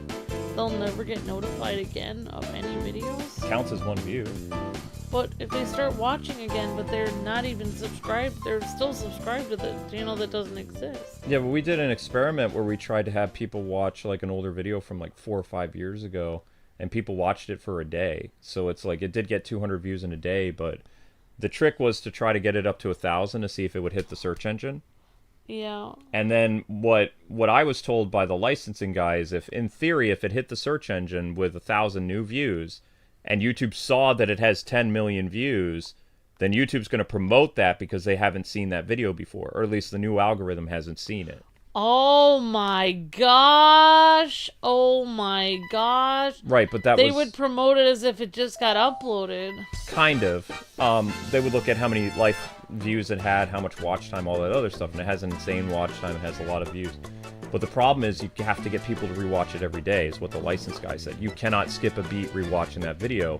And the problem is we can't mobilize like more than 50 people to do that every day. And it gets tiring because it has to hit 1,000 during that week in order for it to reactivate. It's so impossible. If you could get 1,000 people to watch, so if you could get a viral video and have everyone watch it, 1,000 people watch it a day. Because what would happen is YouTube would see like, okay, so 1,000 people watched it in a week. We're going to promote it a little bit, and then that will go up to 1,500, and the next week it might be 2,000 views a week. It might keep growing. Or it might only get 500 views a day, or 500 views a week. But the thing is, it would start to make income again. All your viral videos are $0. $0 for the past 5 years.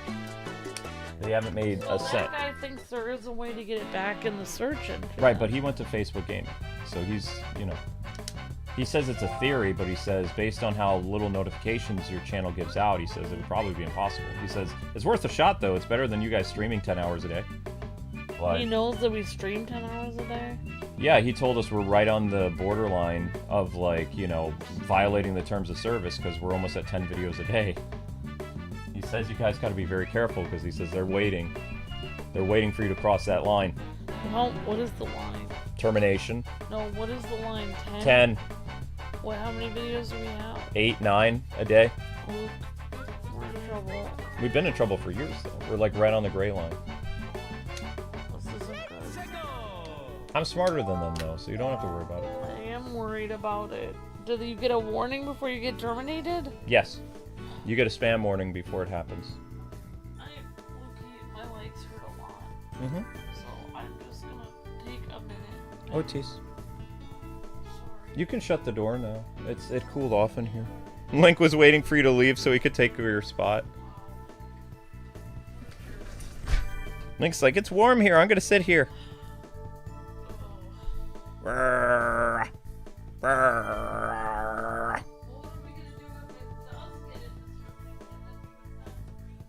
I wouldn't stream 10 hours a day if our viral videos came back to life again. We would be getting revenue from our viral videos again.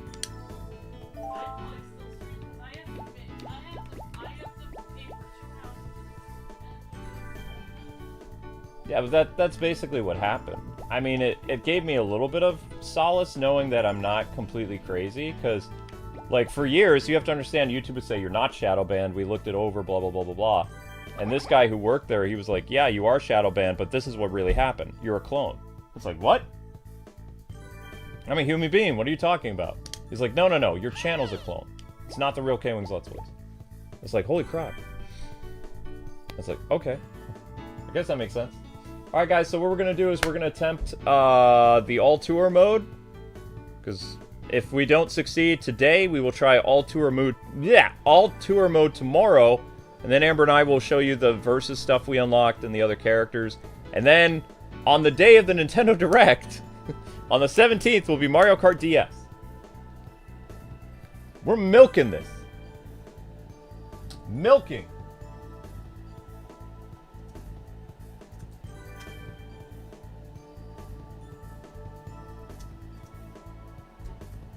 Is it possible to sue? No, you can't sue your employer.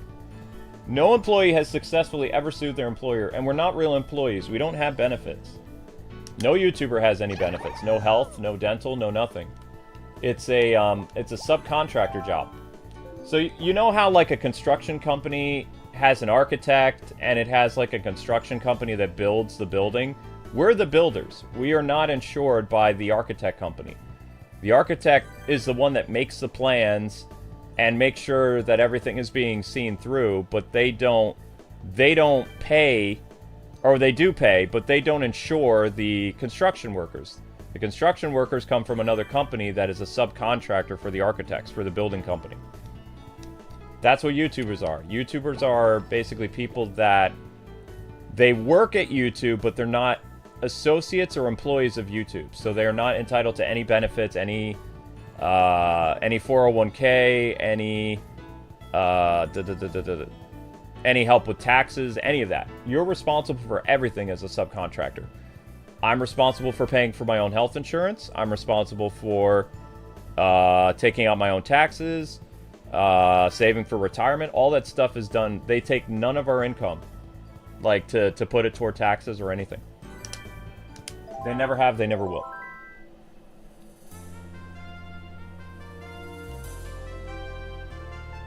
So there's no way that you can sue them because you don't technically work for them. You are using their space to make money, but they're just giving you the ability to have your own television station on their cable provider. But in order to stay on their television network, you have to make a certain amount of money, as well as you have to have a certain amount of views to keep your YouTube partnership. Think of it like a ratings thing. So right now, they don't have a prerequisite of how many views you have to keep your YouTube partnership, but they're getting to that point. Before it was like you had to get 1 million views. Now it's like you have to get like 500,000 views a month to stay as a YouTube partner, like long term. As well as you have to upload every 3 months, or they remove your partnership. So with the O1 channel hasn't had content in over 3 months, but they count, if you do a community post every month, they count that as you're active on the channel. So every once in a while I go to the O1 channel and I write something. I'm doing that on purpose so that I don't lose the partnership over there. Because maybe someday I'll have enough time to work on that channel again and I can start that channel up again. But if they take away my YouTube partnership over there, I'll never make money over there again.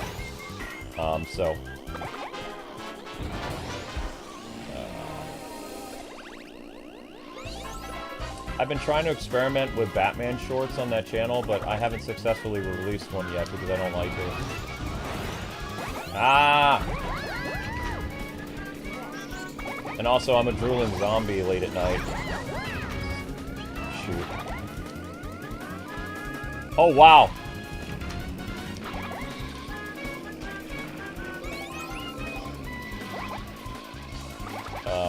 Boom. Off to a good start, kind of.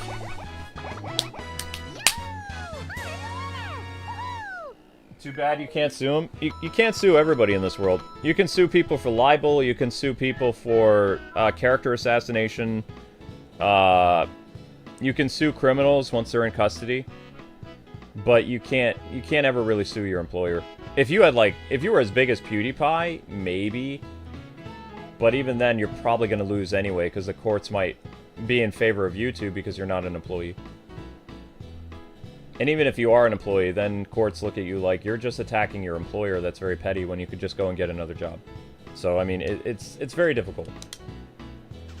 It's easier to sue McDonald's for a coffee being hot than it is for, you know, your job messing up. And there's no workers' comp, so if you get hurt on the job, like, that would be your main way of suing a company, is if you got hurt in the company parking lot or something, you know, that's a whole nother story. But just suing them because they did you wrong or they didn't pay you right, you can't do that. Most people would be like, all right, this company's not paying very much anymore, I'm going to another one. The problem with what I've said, YouTube is the highest earning potential out of any streaming service on the internet. Rumble, Facebook, Twitch, Kick, they make more money and more advertising revenue than any other platform in the world. So there is nowhere else you can really go. Wherever you go, you're going to take a substantial pay cut from what you already have. So it's not a win-win situation to really lose. Unless you have that company pay you as an exclusive. The people that leave YouTube, they're getting paid directly a bonus incentive by Twitch to come there. They're getting thousands of dollars in sign-in bonuses. But they're not making what they made on YouTube unless they have like a huge audience. They would have to have a bigger audience than they did on YouTube to even make a quarter of what they made on YouTube. That's the truth. Even TikTok doesn't make anywhere near what a YouTuber does.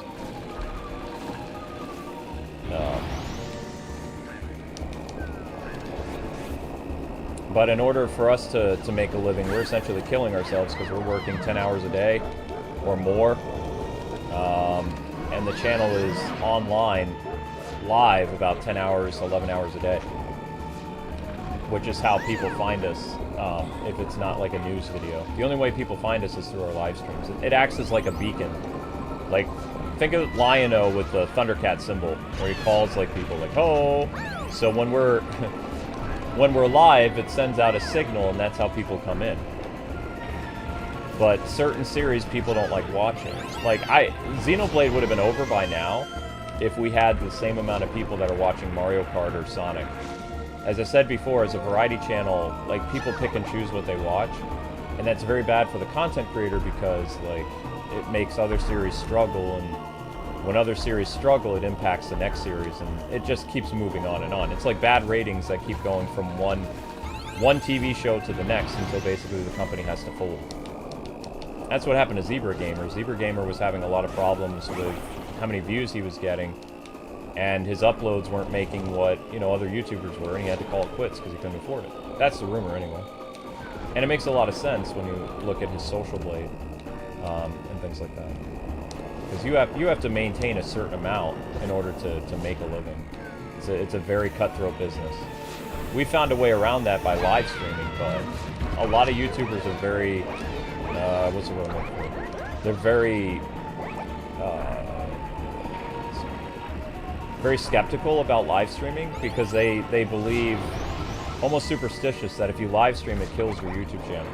So they only upload on their YouTube channel. They don't experiment. They don't experiment with shorts. They don't experiment with clips. They think that if you deviate from doing uploads, you're going to ruin your YouTube channel. And then when the algorithm changes and favors live streaming over uploads, their channel ends up being destroyed because they didn't go with the trends. Like this channel, for instance, does both YouTube Shorts, live streams, and uploads. Like it does three main requirements that YouTube really likes. And because of that, we're still alive. Like, alive is the term of the channel. But other channels, they don't do that. They open a secondary channel, and when that secondary channel fails, they're kind of like, well, I gave it my best college try, I quit. The amount of people that quit that have been here for decades is astounding. You have a high-profile YouTuber quit every 2 to 3 months now. To the point where Amber and I will probably outlast just about every Let's Player that's ever existed on this platform. The data is in our favor. But once that happens, like, I don't know what's going to happen to YouTube if more and more gamers leave.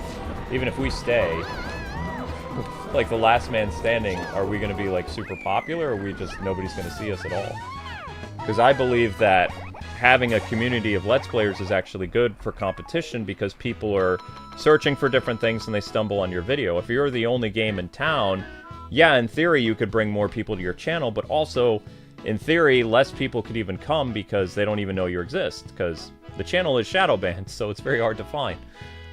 Even if there's no Let's Players anymore. It's because people are doing various Let's Plays, we show up as a recommended sometimes, but never in the search engine, really.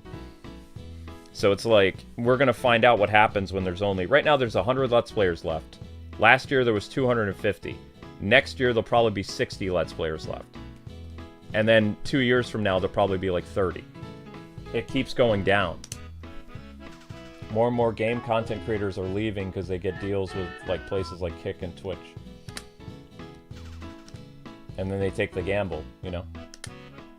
We're at a point where we can't take the gamble. We have to keep going no matter what. Basically until like one of us gives out. Which the way I'm going, I'm probably going to end up in the hospital in a year or something. It's like I said, now live streams for me some are up to 4 hours, close to 5 hours. Just for one live stream. As opposed to, the secret was, in order to keep views up, you would do multiple live streams a day. That was the secret. Like, I don't know, I think it was like 5 live streams a day, because every time you do a live stream, you're putting new views into the channel. So it was like it's kind of like a smart band-aid thing that I came up with, and it worked for 4 years. And then this February it stopped working, and 5 live streams only became 3. And at least one live stream now is 4 hours long. Every other live stream is either 3 hours or 2 hours and 50 minutes, or 2 hours and 40 minutes. And you can't, like, really keep up that pace. Grok, the AI system on Twitter, is thinking that my heart's going to give out in a year or so if I keep doing this. Which I don't think so. It's just an AI program. Because they don't believe it's humanly possible for two people to be able to maintain the channel the way it is. Because the channel puts out 50 videos a week.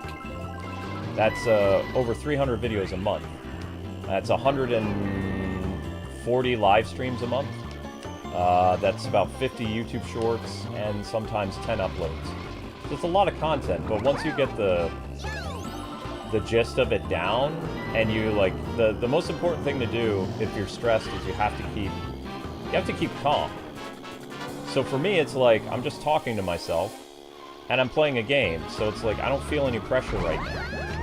Also, I have people watching the YouTube shorts, so people are putting on organic stuff. So Amber and I have gotten to the point where we're so comfortable live that to us it feels like we're doing a recorded Let's Play, which is less stress. Oh crap. And recorded videos are less stress for a content creator because there's a lot of stuff that happens during a live stream. There's lots of things that can happen. You can get harassed by people, you can get, you know, during the whole cancel culture thing, you got people come and say horrible things about you that aren't true, which will derail your live stream. So that's a factor too. That's the problem with live streaming, is, you know, it's all live. But we have such a great community here that it doesn't really impact us, like our health or anything. You will not find a better community on YouTube than this channel. It doesn't exist. Game Grumps, like, community is super toxic. Peanut Butter Gamers community is always fighting. Like, you have two types of people that fight with each other all the time. The chat here is so chill, for the most part, you know? People talk about gaming, people ask us questions about gaming, people talk about their favorite animes. We steer clear from social issues, political discussions. There are so many banned words on this channel, is even if you wanted to type something controversial, you can't. And I've recently updated our ban filter for all the new swear words like incel, chuds, things like that. So those are in there now too. So you can't write those. I take away people's ability to be controversial, and then there's no controversy. There can't. But I've also created the nicest community in the world. So, I mean, you know, it works out.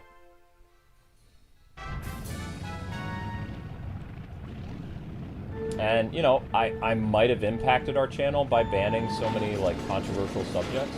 Because, I mean, you know, we're not going to get as much attention and things like that. But I would rather have a consistent job every day where I entertain people that, one, like me, and two, you know, like gaming. I don't want to entertain or, you know, go in front of an audience that half of them hates me. I can't do that anymore. My 01 channel was that. My 01 channel was half people liked me, half people hated me. And after, you know, 15, 16 years, I couldn't do it anymore. It was just too much. And I'm essentially like a live streamer now anyway, so I mean, you know, I couldn't deal with the stress of it. And I think I made, you know, the best decision for my health. I'm never going to tell them that I've retired from that channel, because I still have ideas to come back. It's just like, I have to find times of getting back there. And because I make like at least like 1 or 2 uploaded videos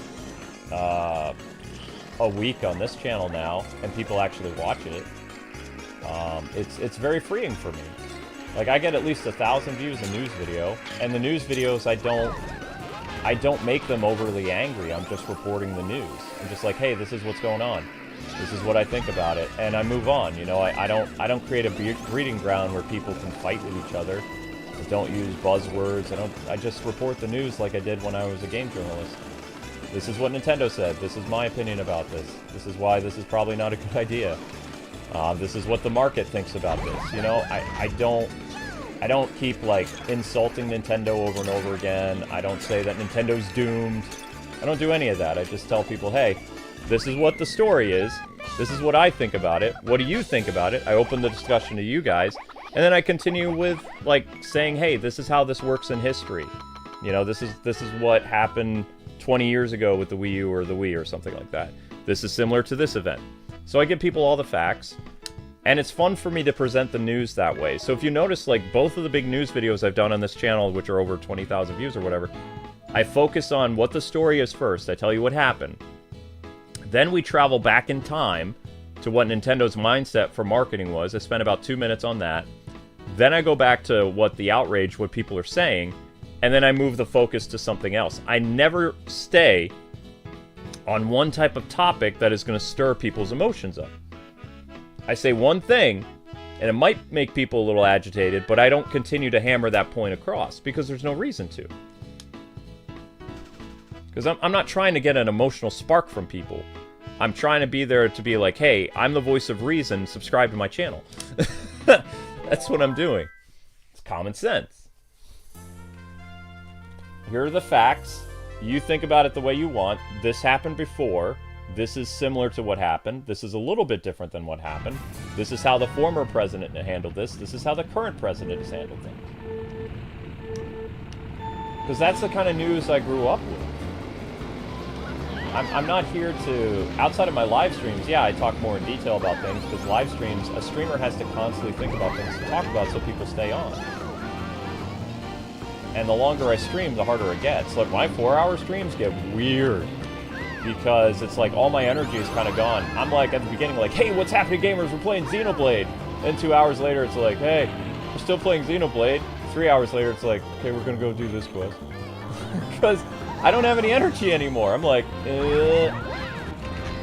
So if it wasn't for the Suikoden stuff, which I love, and I came up with the idea, hey, if I go on a break for like 30 minutes or 40 minutes at a time or whatever, I can erase that from my stream, and YouTube's not going to take those views away from me when they're slowly making it take so long for that to hit 1,000 views anyway.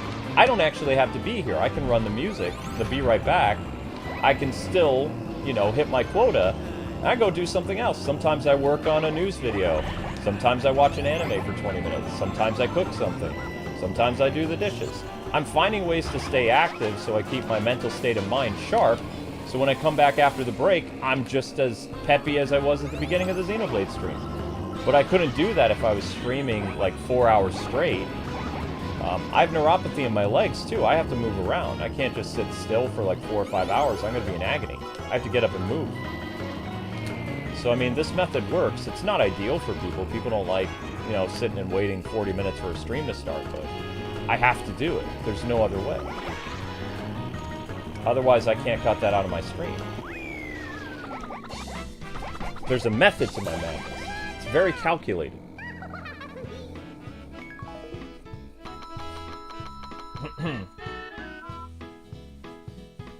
I'm a lot smarter than people give me credit for. I really am.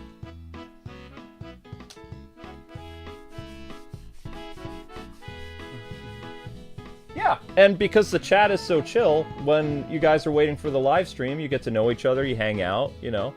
It's a good environment. It's not like it's a bad environment where people are fighting. Sometimes there's people backseat gaming, and sometimes there's people that are like causing a little bit of a ruckus, but it's not too bad. It's a very, very chill community here, and I'm very thankful for that.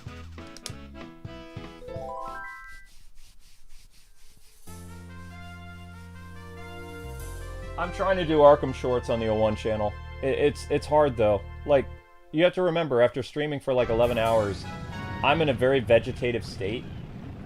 Like, I try to do stuff after the last live stream ends at 2 in the morning. Sometimes I just can't move. I'm on the couch. I'm like very spacey. And then like after I've spaced out for like an hour or so, then I start to move again. Because I'm just exhausted.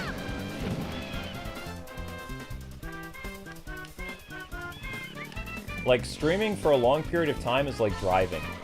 Like, your eyes are constantly darting around. In my case, I have to make sure we're not being DDoS, so I'm constantly checking my, like, security equipment. My eyes are scanning the chat. I'm looking at the screen. I'm looking at, you know, the health of the live stream, all this stuff. There's so much stuff that goes into live stream that your eyes are constantly moving around. Like, basically you're driving a car for long periods of time. It's not like uploaded videos, you schedule a time, you record it, you're done. You know, you can even eat dinner or whatever while you're up editing and stuff. I can't really eat dinner when I'm live streaming. I know there's streamers that do that, but I go on break when I eat.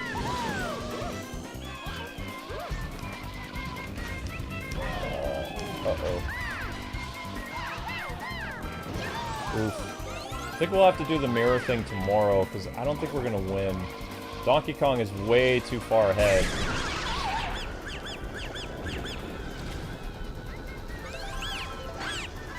I thought that was Donkey Kong, that's Diddy Kong.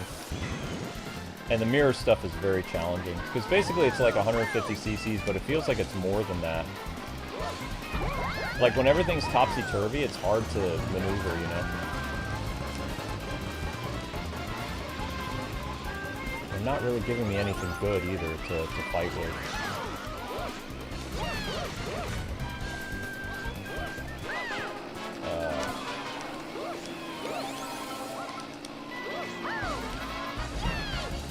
Ah! Why? Whoa! I mean, you can have at least like 1 or 2 bad races in the All-Star Tour mode, but you can't have 3. This is my second bad race. So after that, what's going to happen is Donkey Kong is going to be too far ahead. I won't be able to catch him. Like, I could go and do all the races, but there's no point. And it's too late in the stream for me to start over again. But...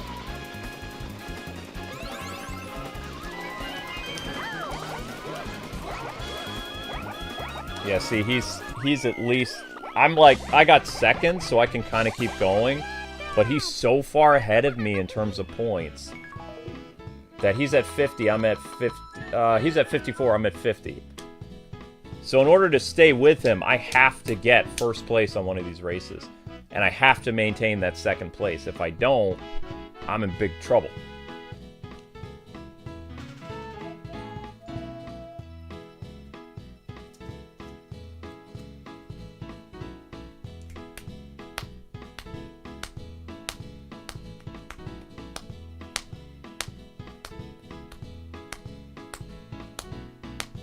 What, sweetheart?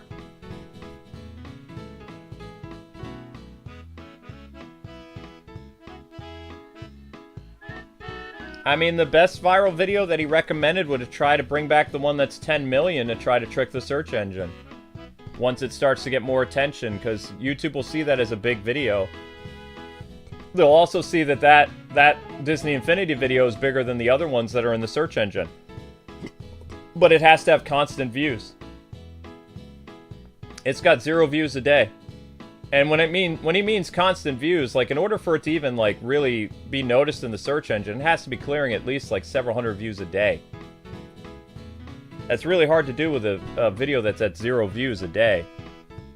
You know, 15 views, 20 views isn't going to do anything. It has to be hundreds. It has to be 1,000 by the end of the week. Every week. And eventually the robot will see something with that video and be like, huh, that's weird, why isn't the video in the search engine? That's his, you know, theory, but again, he worked the licensing department, so he was part of their legal group or whatever. It's not like he's an algorithm expert. It's just a theory, because, you know, he realizes we've tried everything. Even our partner manager realizes we've tried everything. So, I mean, what... you know? I thought about paying $100 on Facebook to advertise it for a week, but I don't have the $100 to advertise it. So I won't know if that theory works either.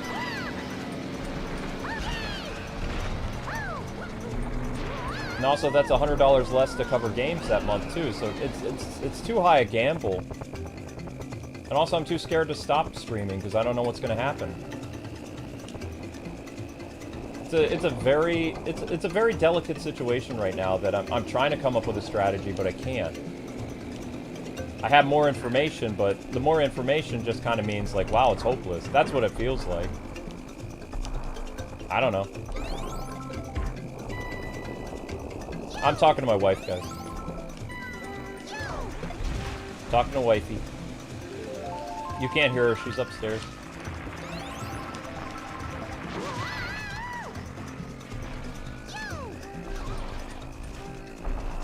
What video, Amber?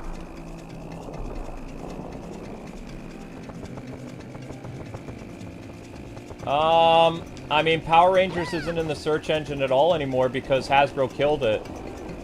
You would have to re-tag everything Super Sentai and hope that, you know, something clicked, but also, that video would also have to be... None of our Power Ranger videos, which were getting hundreds of views a day, get any views anymore. Because Power Rangers is a dead brand. Hasbro killed it. Fans are not even... Power Rangers went from being, like, the top 50th search on YouTube to, like... They're below, like, Captain Marvel in terms of searches on the search engine. Like, they've dropped that much. Every Power Ranger channel that's still around, they're really struggling. The only reason they do well at all is because they have a huge following on Twitter and Facebook. They have like hundreds of thousands of followers, and that's where the traffic is coming from. So those Power Rangers videos are getting attention on like Twitter, but they're not getting attention on YouTube's algorithm. Because Power Rangers is dead. You know, it was a bad idea for them. What they should have done, exactly what Saban did. Saban said, hey, we don't have a new Power Ranger show for a couple years. So in 2010, we're going to re-release, what was it? Mighty Morphin for like 6 to 7 months. We have a brand new toy line that's going to launch in 2010 for Mighty Morphin as an anniversary thing. And then in 2011, in the fall of 2011, we're going to release our new series, which is called Power Ranger Samurai. So he was smarter than Hasbro. Hasbro has no plan. Hasbro says, okay, well, we're done with Power Rangers for now. If they would have told fans Power Rangers is coming back in 2026 or 2027, the brand wouldn't be treated that it's dead. Like, Saban, like him or hate him, he had a plan. He was a very brilliant marketer. So, like, he had steps in place to prepare people for what was next with the brand, even though he was basically running reruns. And he literally was running reruns, and he had a brand new toy line focusing on Mighty Morphin and a t-shirt line and everything for 2010. And he did do that. He had a new video game too, I believe. A mobile game, at least, for Mighty Morphin. I don't remember. And then in 2011, he hit really strong with a brand new Power Ranger show. New toys, new video games. He had everything ready by 2011. It was very smart. It was like the brand was never gone. It was just on vacation. But the way that Hasbro is treating Power Rangers, it's like it's a dead brand. They're doing exactly what they do with G.I. Joe and Transformers when they don't have new stuff. It just kind of disappears from people's consciousness. And when that happens, it's very bad. But because Power Rangers was such a so-so brand to begin with, it needed to be continuous. And when you put it on hiatus without anything to fill it or anything to say, hey, this is coming soon, I mean, that kills people's interest in it because it was never a top-tier brand to begin with. It was a very big, like, boys brand in terms of, like, you know, the boys market for toys and things like that. But it wasn't like a super brand on its own, and it was always something that was constantly in the public's eye that always had something new every year. And even when Power Rangers came back for a limited time in 2010, re-releasing Mighty Morphin up until the Green with Evil saga, I believe. I think they only did 26 episodes on Jetix. I don't remember. I wasn't watching it. I watched the first episode. I thought it was stupid because, like, they added all these comic effects to it. You know, not only did they make the show HD, but they added all these stupid comic book, like, balloons and things, like it was a little kid show. It was really stupid. I bought the toys and the merchandise that came out, so I supported it that way, but I didn't watch all of its re-return on television because I thought it was dumb. I didn't think it was necessary to have all these bells and whistles for it. But yeah, Hasbro, basically, the way they talk about Power Rangers and all these rumors, the only people keeping Power Rangers alive are content creators talking about it in a past tense, or, you know, people saying, hey, what was your favorite show? I'm rewatching this now. I'm binge watching the DVDs or something. The only people talking about Power Rangers is the fandom. And even the fandom isn't talking about it as much as they did. They've all moved over to Super Sentai. Like, everybody talking about Power Rangers on Twitter, majority of them all talk about the new Super Sentai shows, and they're binge-watching shows they missed when Power Rangers was a thing. So Super Sentai is, you know, gaining the Power Rangers market, essentially. And it's true. And not only that, Super Sentai is discussing about dubbing, like, Super Sentai episodes and bringing them to Amazon. And once that happens, Hasbro's going to lose a huge chunk of their market because, like, Now they're going to have dubbed Super Sentai.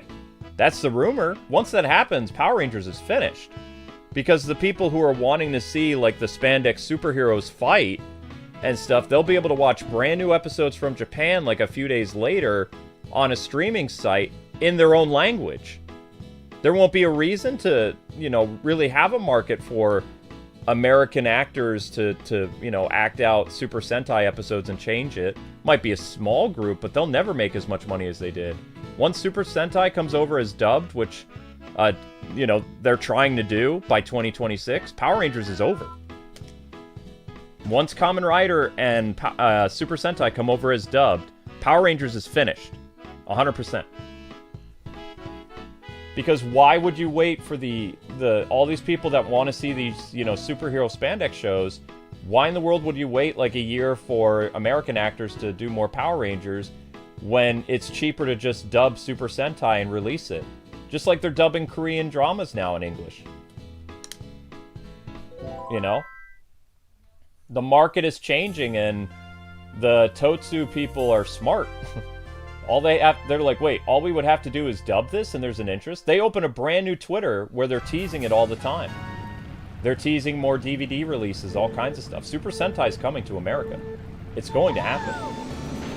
It's just a matter of when, not if. Before it was if they were going to do it, because Power Rangers was over here. They didn't see a point to it. But they're even making fun of Power Rangers in Super Sentai right now. They killed off the Red Ranger. The original Red Ranger, they killed him off. In Super Sentai, they made a big joke about it. They did that on purpose to make fun of what was going on with Hasbro. That's what they're saying on Japanese Twitter. So, I mean, you know, now's the time to strike while Americans are kind of, like, confused about what to do with their own brand. Like, if I was a Sentai people, I would have a dub series ready by the fall of 2025, and that would be it, because all Power Rangers does is they say, hey, we're working on this thing, but we don't have a script and we don't have a cast, but it is going to happen eventually. And that eventually is going to be 2 or 3 years later. By that point, Sentai could easily steal the thunder. And fans would love it because it's like, hey, here's a new superhero show, it's in my language. Doesn't matter if the characters are Japanese, it doesn't matter. It's guys in spandex with dub action. You know? And it would be American actors dubbing the Super Sentai.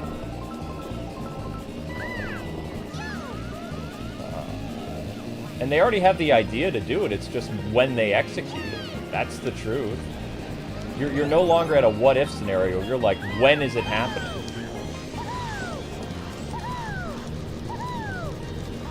Oh my gosh! Yeah!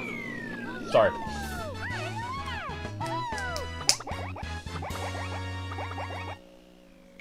Da, da, da.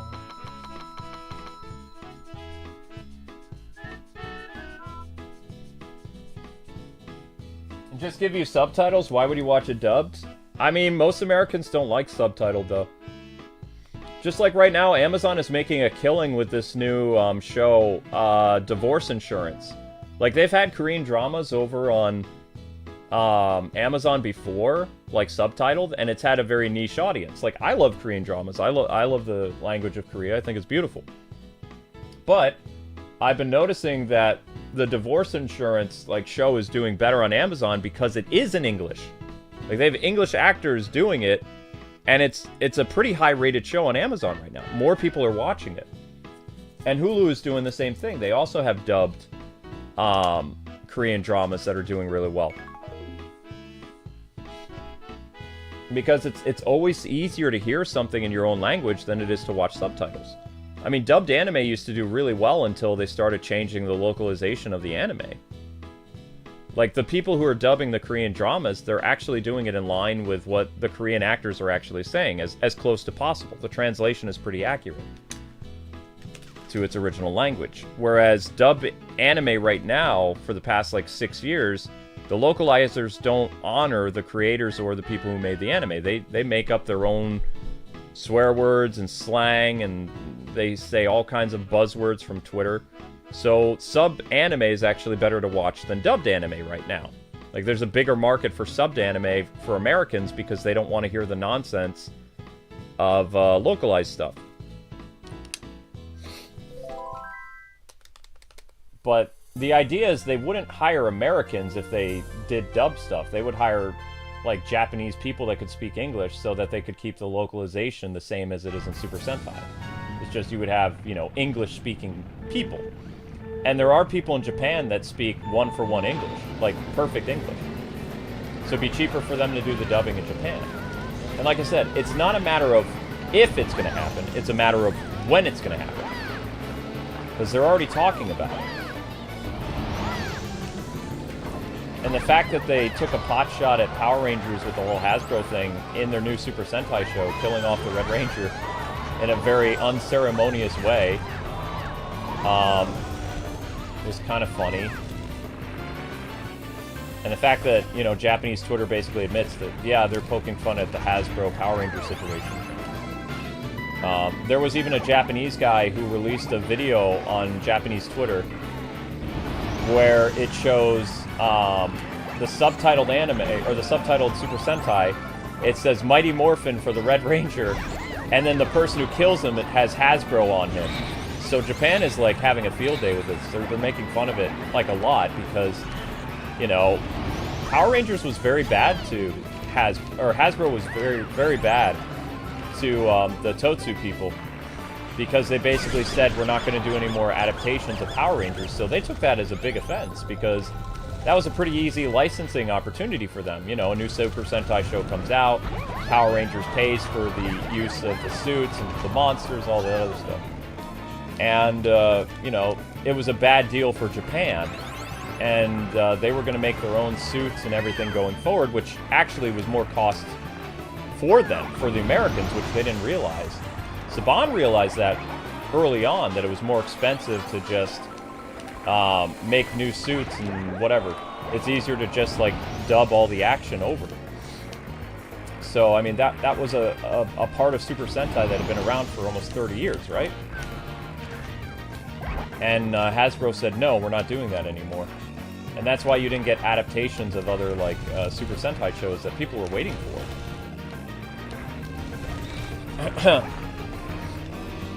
So now, I mean, if I was them, and they joke about it, they should just do it. They should just do the dubbed Super Sentai, and Power Rangers would be 100% finished. There'd be no market for it anymore. Because people don't really care about the American actors anyway. They just care about the colorful costumes. That's what Saban said.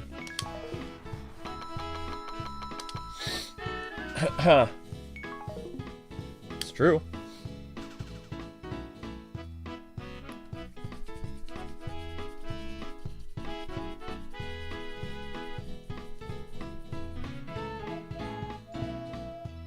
You had a new Power Ranger game, Granddaddy. It failed.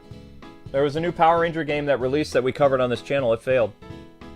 It's a good game, too. I strongly recommend it. You can play with 6 Rangers. You can play online. I would get it on PlayStation, though, or Steam. We would not get it on the Switch. The Switch is buggy. It's a good Power Ranger game. It features the original Rangers. It's Mighty Morphin. It does a new take on the Green with Evil saga. You can play as Tommy, Jason, all those characters.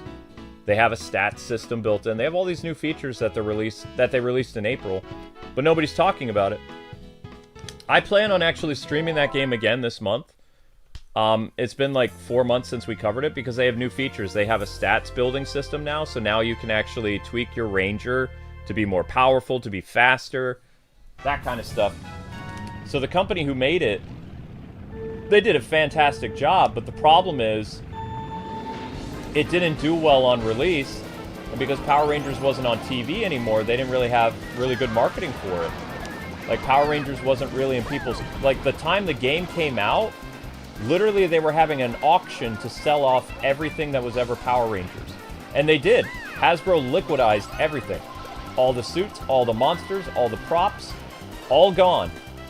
If they ever do a reunion special, they're going to have to, like, license out the costumes from Japan, because Japan has all the Super Sentai stuff. They never throw it out. They have it in museums, they have it in warehouses, because they always do anniversary specials. So there's no reason for them to mothball the stuff. They also keep their suits in pretty good condition. They clean them. It's not like our suits, which were falling apart. They showed some of the monsters from Mighty Morphin, They look like what happened to the original Ninja Turtles movies, like those puppet suits. Stuff of nightmares with like eyes missing and holes inside of them, and you know, it looked like a Friday at Freddy's thing. Pretty creepy. Japan, you know, they keep their suits and their props in pristine condition for when they need to bring those characters back for a team-up episode or a movie. America didn't do that. They just kept them in a warehouse and the things were falling to pieces. It's true. Because Super Sentai is a much bigger brand than Power Rangers is. I didn't want to admit it, but it's true. I even watch Super Sentai. I love it. It just takes a while for it to get subtitled here because there's no official streaming site for Super Sentai that I know of. I don't believe so. That's going to change soon, though. Because Super Sentai and Kamen Rider want to globalize. And once they do, I mean, how in the world is an English-speaking Power Rangers show going to do well against something that is always not going to go on break?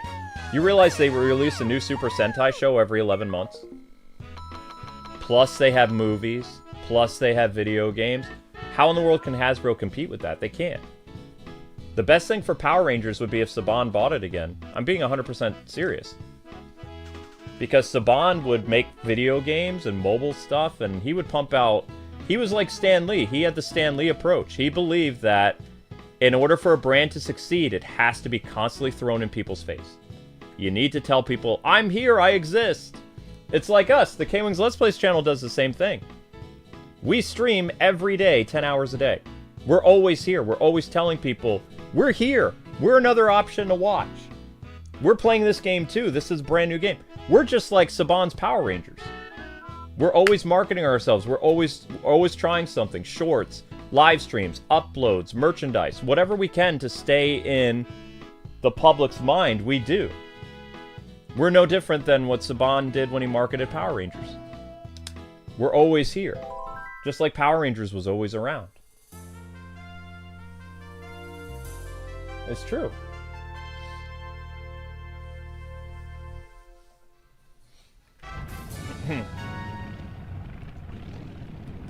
It's marketing.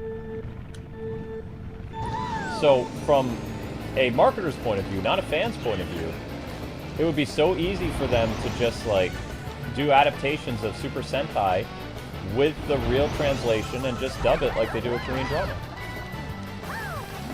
And I promise you, people will watch it. They don't want to wait a year or two for it to be adapted by Power Rangers because Power Rangers has become kind of a pretty controversial thing of late. They lost half their audience when they messed around with, like, gender identity politics. They won't admit it, but they did. They got canceled when they made that gamble. They weren't canceled prior to that. Their ratings were slashed in half during Cosmic and Dino Fury. And they were like, I guess people are just outgrowing Power Rangers. It's like, no, you basically told families that have been watching Power Rangers for generations that this show is no longer okay for my kid to watch. And the families stopped watching Power Rangers. The people in their 30s and 40s kept watching it. But they don't want to address the elephant in the room because they can't admit that they made a mistake including that character. They can't do it. Because it's Hollywood, baby. You can't admit when you made a screw-up. As well as they don't want to admit that that's what it was. So they'll find every excuse in the book to be like, well, it wasn't really this. You know, Power Rangers was fading from public interest anyway. It's like, your ratings took a huge hit because you did that stunt. It's like, if you can't admit that, there's no way that you can recover from it. But they can't be honest about it. That's the problem. Like, if I was an executive, be like, yeah, we did this to the Green Ranger, and then we brought in the Orange Ranger, and our ratings took a dive. You know? It's true. But people don't, they want to shy away from the truth because it hurts people's feelings. But the truth isn't something that's nice. The truth is the truth. You know what I mean?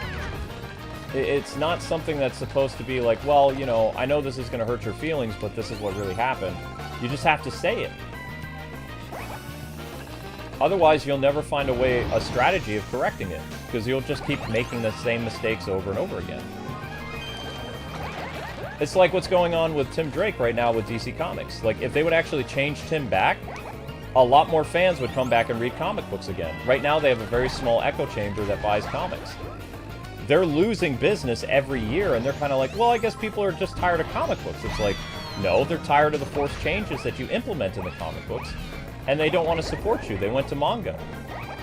The solutions are so simple, but they cannot admit it, because one, they'd have to admit, okay, that was a wrong thing to do that, and they can't do that. And two, you know, because of diversity, they can't. Because they would get canceled by all those activists. They would get eaten alive. They can't do it. So they have to, like, come up with another excuse for why things are not good. Common sense is the easiest thing to acknowledge, but the problem is a lot of people, you know, ignore common sense because they can't admit the truth. DC Comics never will, Hasbro never will, and you can look at the ratings too. The episodes where they did those stunts, they got a ton of ratings, but those same people didn't come back for the next episode and the episode after that. And eventually the show got canceled. And it did get canceled. It's true.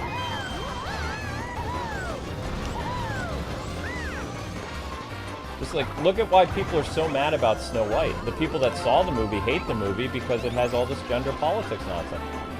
Like, if I had a little girl and I took her to the movies, I'd be furious too. I'd walk out. I'd be like, this isn't Snow White. Let me go buy you the original Snow White movie. It's better. You know? It's like, as a parent, I don't want my kids to come in contact with stuff unless I know. There used to be websites that would tell parents what were in movies. I think it was called commonsense.org. I don't know if it's still around or not. Maybe it is. But you would find out what was in films and stuff like that. And a lot of these studios hide the content because they don't want parents to know what's in there. So they withhold stuff.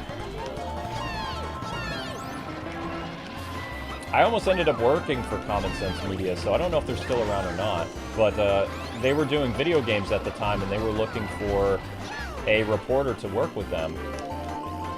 And I applied, but I didn't get the job. So I don't know if they still do video games and stuff. I'm pretty sure they still do movies. Oh, Donkey Kong's gonna win. This is gonna be a very tough fight. Oh, this is bad. We don't have a way to stop Donkey Kong.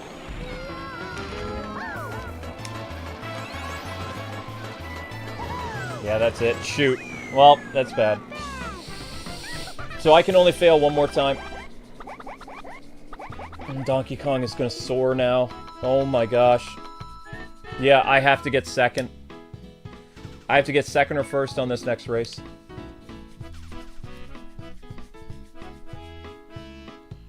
The sweetest lies can blind your eyes. Well, I mean, the thing about a lie is comforting. You can say whatever you want in a lie to make people feel better, but the truth you can't change. So the truth always causes people pain. Doctor tells you have cancer, he could lie and say, hey, you know, you're fine, but really you have cancer. As soon as you find out you have that illness, it's going to hurt your feelings. It's going to make you worry. But it's the truth. You can't change it. The problem is people try to change or bend the truth in order to not hurt their feelings. That's the culture we have created over the past, like, 10 years. It's like, truth is no longer relative. They try to make it subjective, or they try to just completely ignore the truth altogether. And then they live in their delusions that, okay, this is the reason why people don't like Power Rangers anymore. This is the reason why people don't like Tim Drake or people don't like Robin. It's nothing we did wrong by doing this. We're following what we think culture is. We're in the right. We're on the right side of history. When in reality, their bottom line and their finances show that they're on the wrong side of history because they're alienating a much larger faction of their paying customers or their returning customers. But they don't care about that. That's the difference between Japan and other things. And people always like to bring up Japan. They're like, well, Japan includes things all the time. It's like, yes, they have their own specific category. But you never see a particular character show up in a romance show where they're depicting two straight characters. You would in America, because they have to appease everybody. But Japan realizes, oh my gosh, if we include these other options in our anime, we're going to lose our audience. So we have a whole separate category for that, which is brilliant. But Americans would be offended. They're like, why can't my character be in your show? You know? And if you say, well, because I won't make money, they'll be like, well, then you need to make a better show. Japan is smart, though. They realize, hey, we need different categories for different things so that we can make money and our mainstream stuff doesn't get impacted. And you go and look at any of the new romance shows that are out right now. Do they have any, like, confused characters whatsoever? No. They have a lot of harem animes, but, like, it's always between a guy and a girl. Unless it's a specific show that you know is marketed toward that, and that's the only relationship in that show. It's just how they do things. Because they know what sells. Japan knows how to make money. In America, we forgot how to make money. Japan does everything for their audience. They always cater to it, whereas Western, like, companies and things like that, they always make stuff for groups as opposed to their viewers, and then they attack their viewers. You never see Japan ever going to Twitter with their video games or their anime attacking people who are watching their shows. Ever. The stars never do it. The voice actors never do it. Because it's unprofessional. But, you know, with our culture, these actors, they have to take a stand on something so that, like, you know, people like them. We've created a whole subculture where actors have to become activists, whereas Japan, it doesn't happen like that. Like, right now, I really like the Solo Leveling show a lot, both the English dub and the Japanese dub, but the English voice actor is always in the news because every once in a while he messes with the trolls. He does it in a way that's kind of funny, but eventually, based on how popular he is, it's going to get to his head. You know, he's the voice of Batman in a video game, he's, you know, all this other stuff. He's a very, very popular actor. But sometimes those actors let the fame get to them. Shoot. Donkey Kong won. Oh wait, no he didn't. They eventually, you know, they get twisted by that. Whereas Japanese actors, if they say one thing that the company does not like, they get fired. In America, we basically let actors say whatever they want, right? So, like, the Solo Leveling actor in Japan is not going to wild out, because if he does, he knows he's going to get fired. Like, there's a certain requirement that you're supposed to meet if you're a voice actor in Japan. You are representing the character that you play. It's a big deal. That's why those Super Sentai actors, you realize that they do stage shows during the year for kids, right? The actors actually show up, and there's like a stunt actor in the suit, but the actors actually go to the stage show and they meet their fans. There's meet and greet things. It's not just conventions. Like, you literally become the character you're playing. You're representing not only the company you're a part of, but you become that character. Like, Geki is Geki, like from Zoo Ranger, right? Like, that's a very honorable thing for him. He's been Geki for 30 plus years. It's a big deal to him. It's like Henry Cavill, what he did with Superman. Like, he became Superman. He realized the responsibility of what Superman represented. So as long as he was Superman, he was going to abide with what he thought Superman would behave. How Superman would respond to fans. How Superman would respond to criticism. You know, Superman's the best of us, right? He's a beacon of hope. So Henry tried to emulate that. I don't know if the new Superman actor is going to go that far or not. And it's not really method acting. He realized that Henry was like, I'm part of something that's much bigger than myself. Whereas a lot of these Hollywood actors, they get the role, and it's just a role to them, so they can do whatever they want. They don't realize that there's actually a weight that they're carrying around their shoulders. They don't care. So that's the difference between American actors and, like, Super Sentai. Like, Power Ranger actors do a lot of stupid stuff. And they don't realize that fans see them as that character. I know it's silly, but it's true. You know, they become the Red or Green Ranger or whatever, you know? In that fan's eyes, especially if they grew up watching them as a kid. There's a lot of responsibility that role now has, like, with that person's life.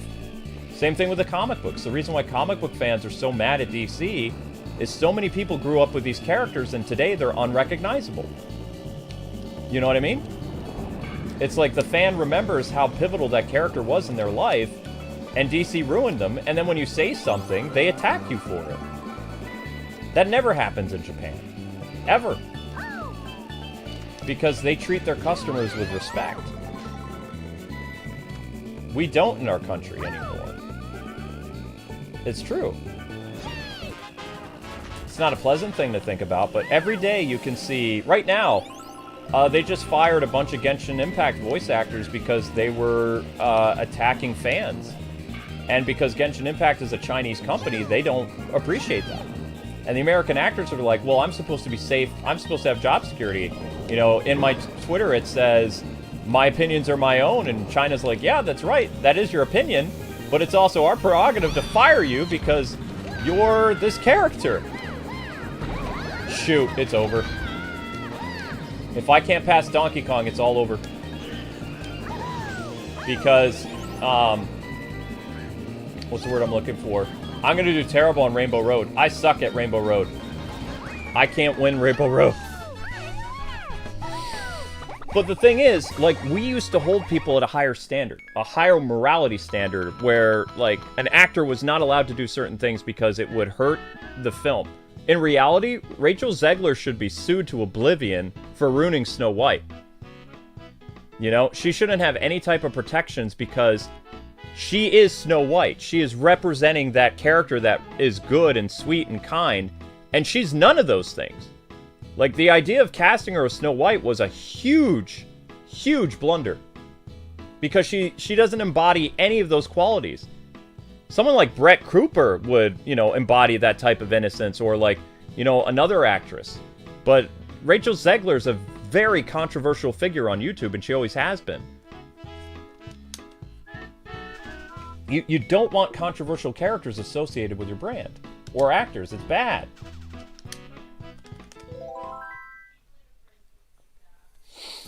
You know?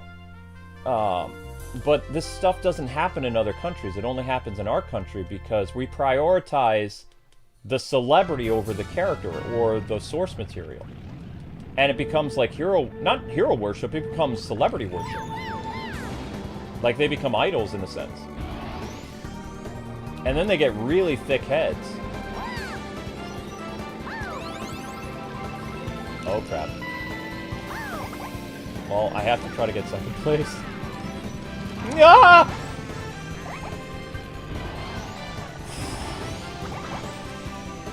I suck at Rainbow Road. Ooh. Ah! I can't do this, I can't do this, I can't do this, I can't do this!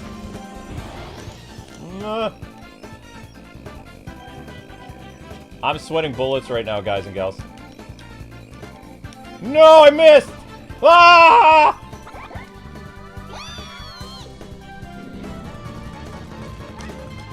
How did he stay on there with the star? How did he do it? I don't want to do this tomorrow. I don't want to. I have an opportunity of finishing this today. I don't want to do Mirror again. Mirror is stressful. All that just to get a silver medal is not worth it, man. It's not worth it.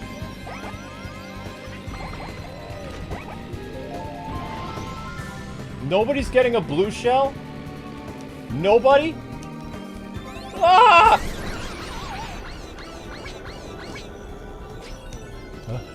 They take these corners like a champ, man. Oh no. No, no, no, no, no, no, no, no, no, no, no, no, that's bad, that's bad, that's bad, that's bad, that's bad.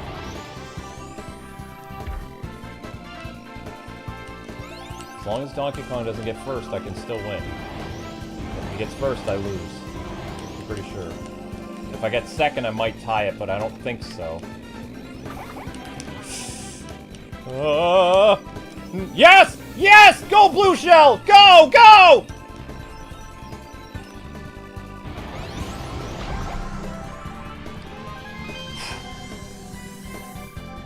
Sorry, guys. I'm getting a little intense here.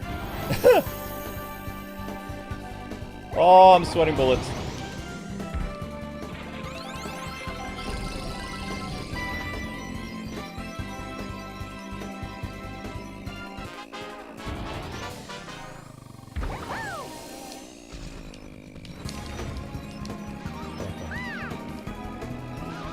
Ah!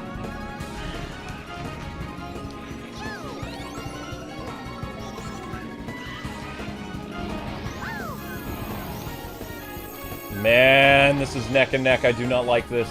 Come on, give me something I can use. Give me something I can use. Yes! No! Ah! Come down, come down, come down, come down. Crap. Almost there. No! No! Go, go, go, go, go, go, go, go, go, go, go. Pedal to the metal!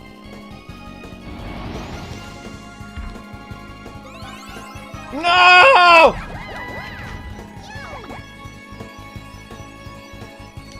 Yes! Yes!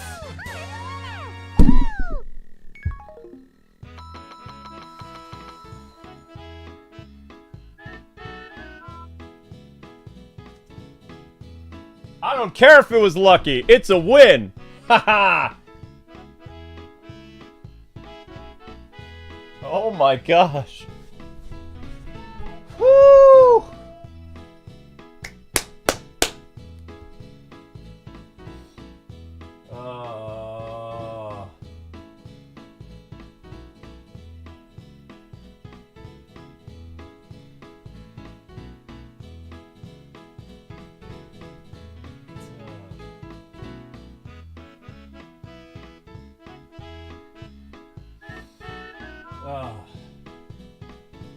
But yeah, I mean, like I was saying, if I was the people that make Super Sentai based on how they were mistreated by Hasbro, like I would just like dub their shows.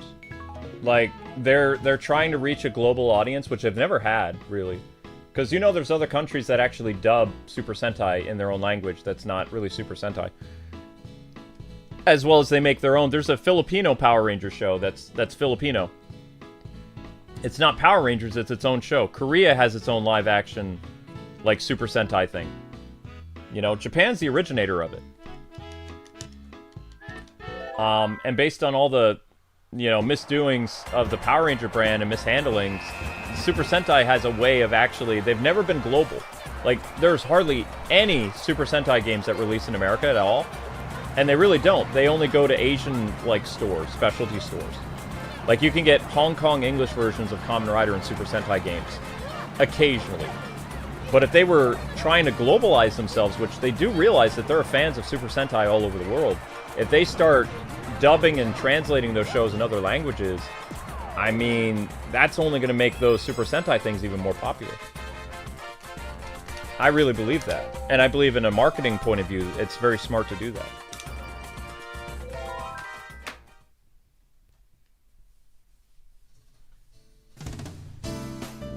I do too. I like Super Sentai over Power Rangers too, Sora. Power Rangers got very divisive like the last 2 years. And like the fandom was very mean to people. They were always name calling people. Especially there was this guy on Twitter, it was just a father with kids. It was almost 3 years ago. Right around the time they had the Green Ranger like do that in the show.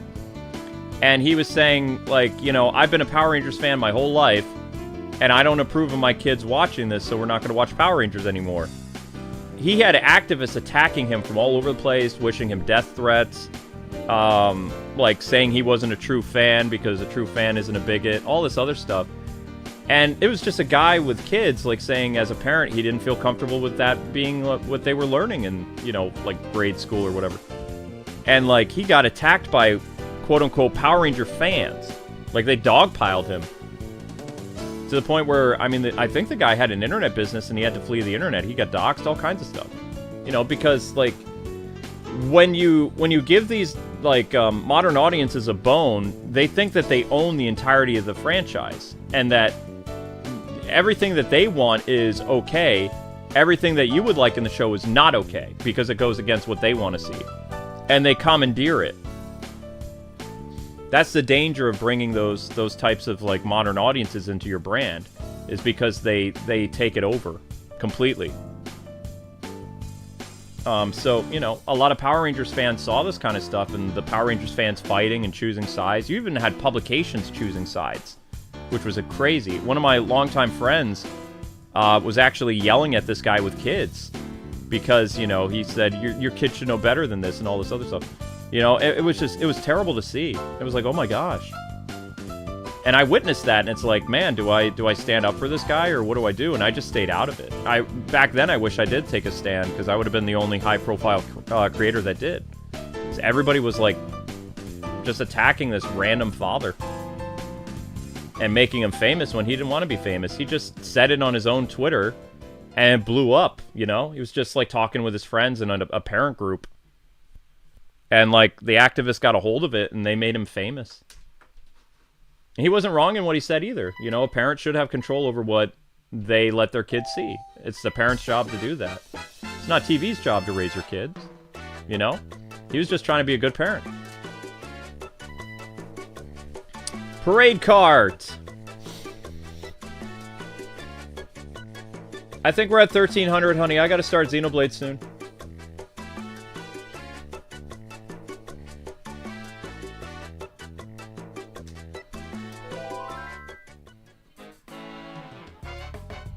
Wait a second. Why don't I have the rainbow? How did I get the rainbow background? Huh. Don't tell me you have to get first in every single race. That would be insane. Maybe you do. I don't know. You stayed away from it, Joseph? Yeah. I mean, that's a smart thing. Well, I mean, I guess tomorrow's going to be the last episode of Double Dash Gang, which will be, like, showing off all the cool battle modes and stuff like that, and playing with Amber one last time. And then we move on to Mario Kart DS, because there's no way I can get first place in every race. I'm not that good anymore. But anyway, you guys are going to be moved over to Xenoblade. I'm going to have some cereal, and then I'll see you guys over on Xenoblade. So thank you guys so much for watching Mario Kart. And I hope you guys will enjoy the finale of Double Dash tomorrow, and then the start of Mario Kart DS on the day of the Mario Kart Direct, which is actually kind of cool. Alright guys, God bless Happy Gaming. Thanks so much for watching. You guys are amazing, and I'll see you on Xenoblade.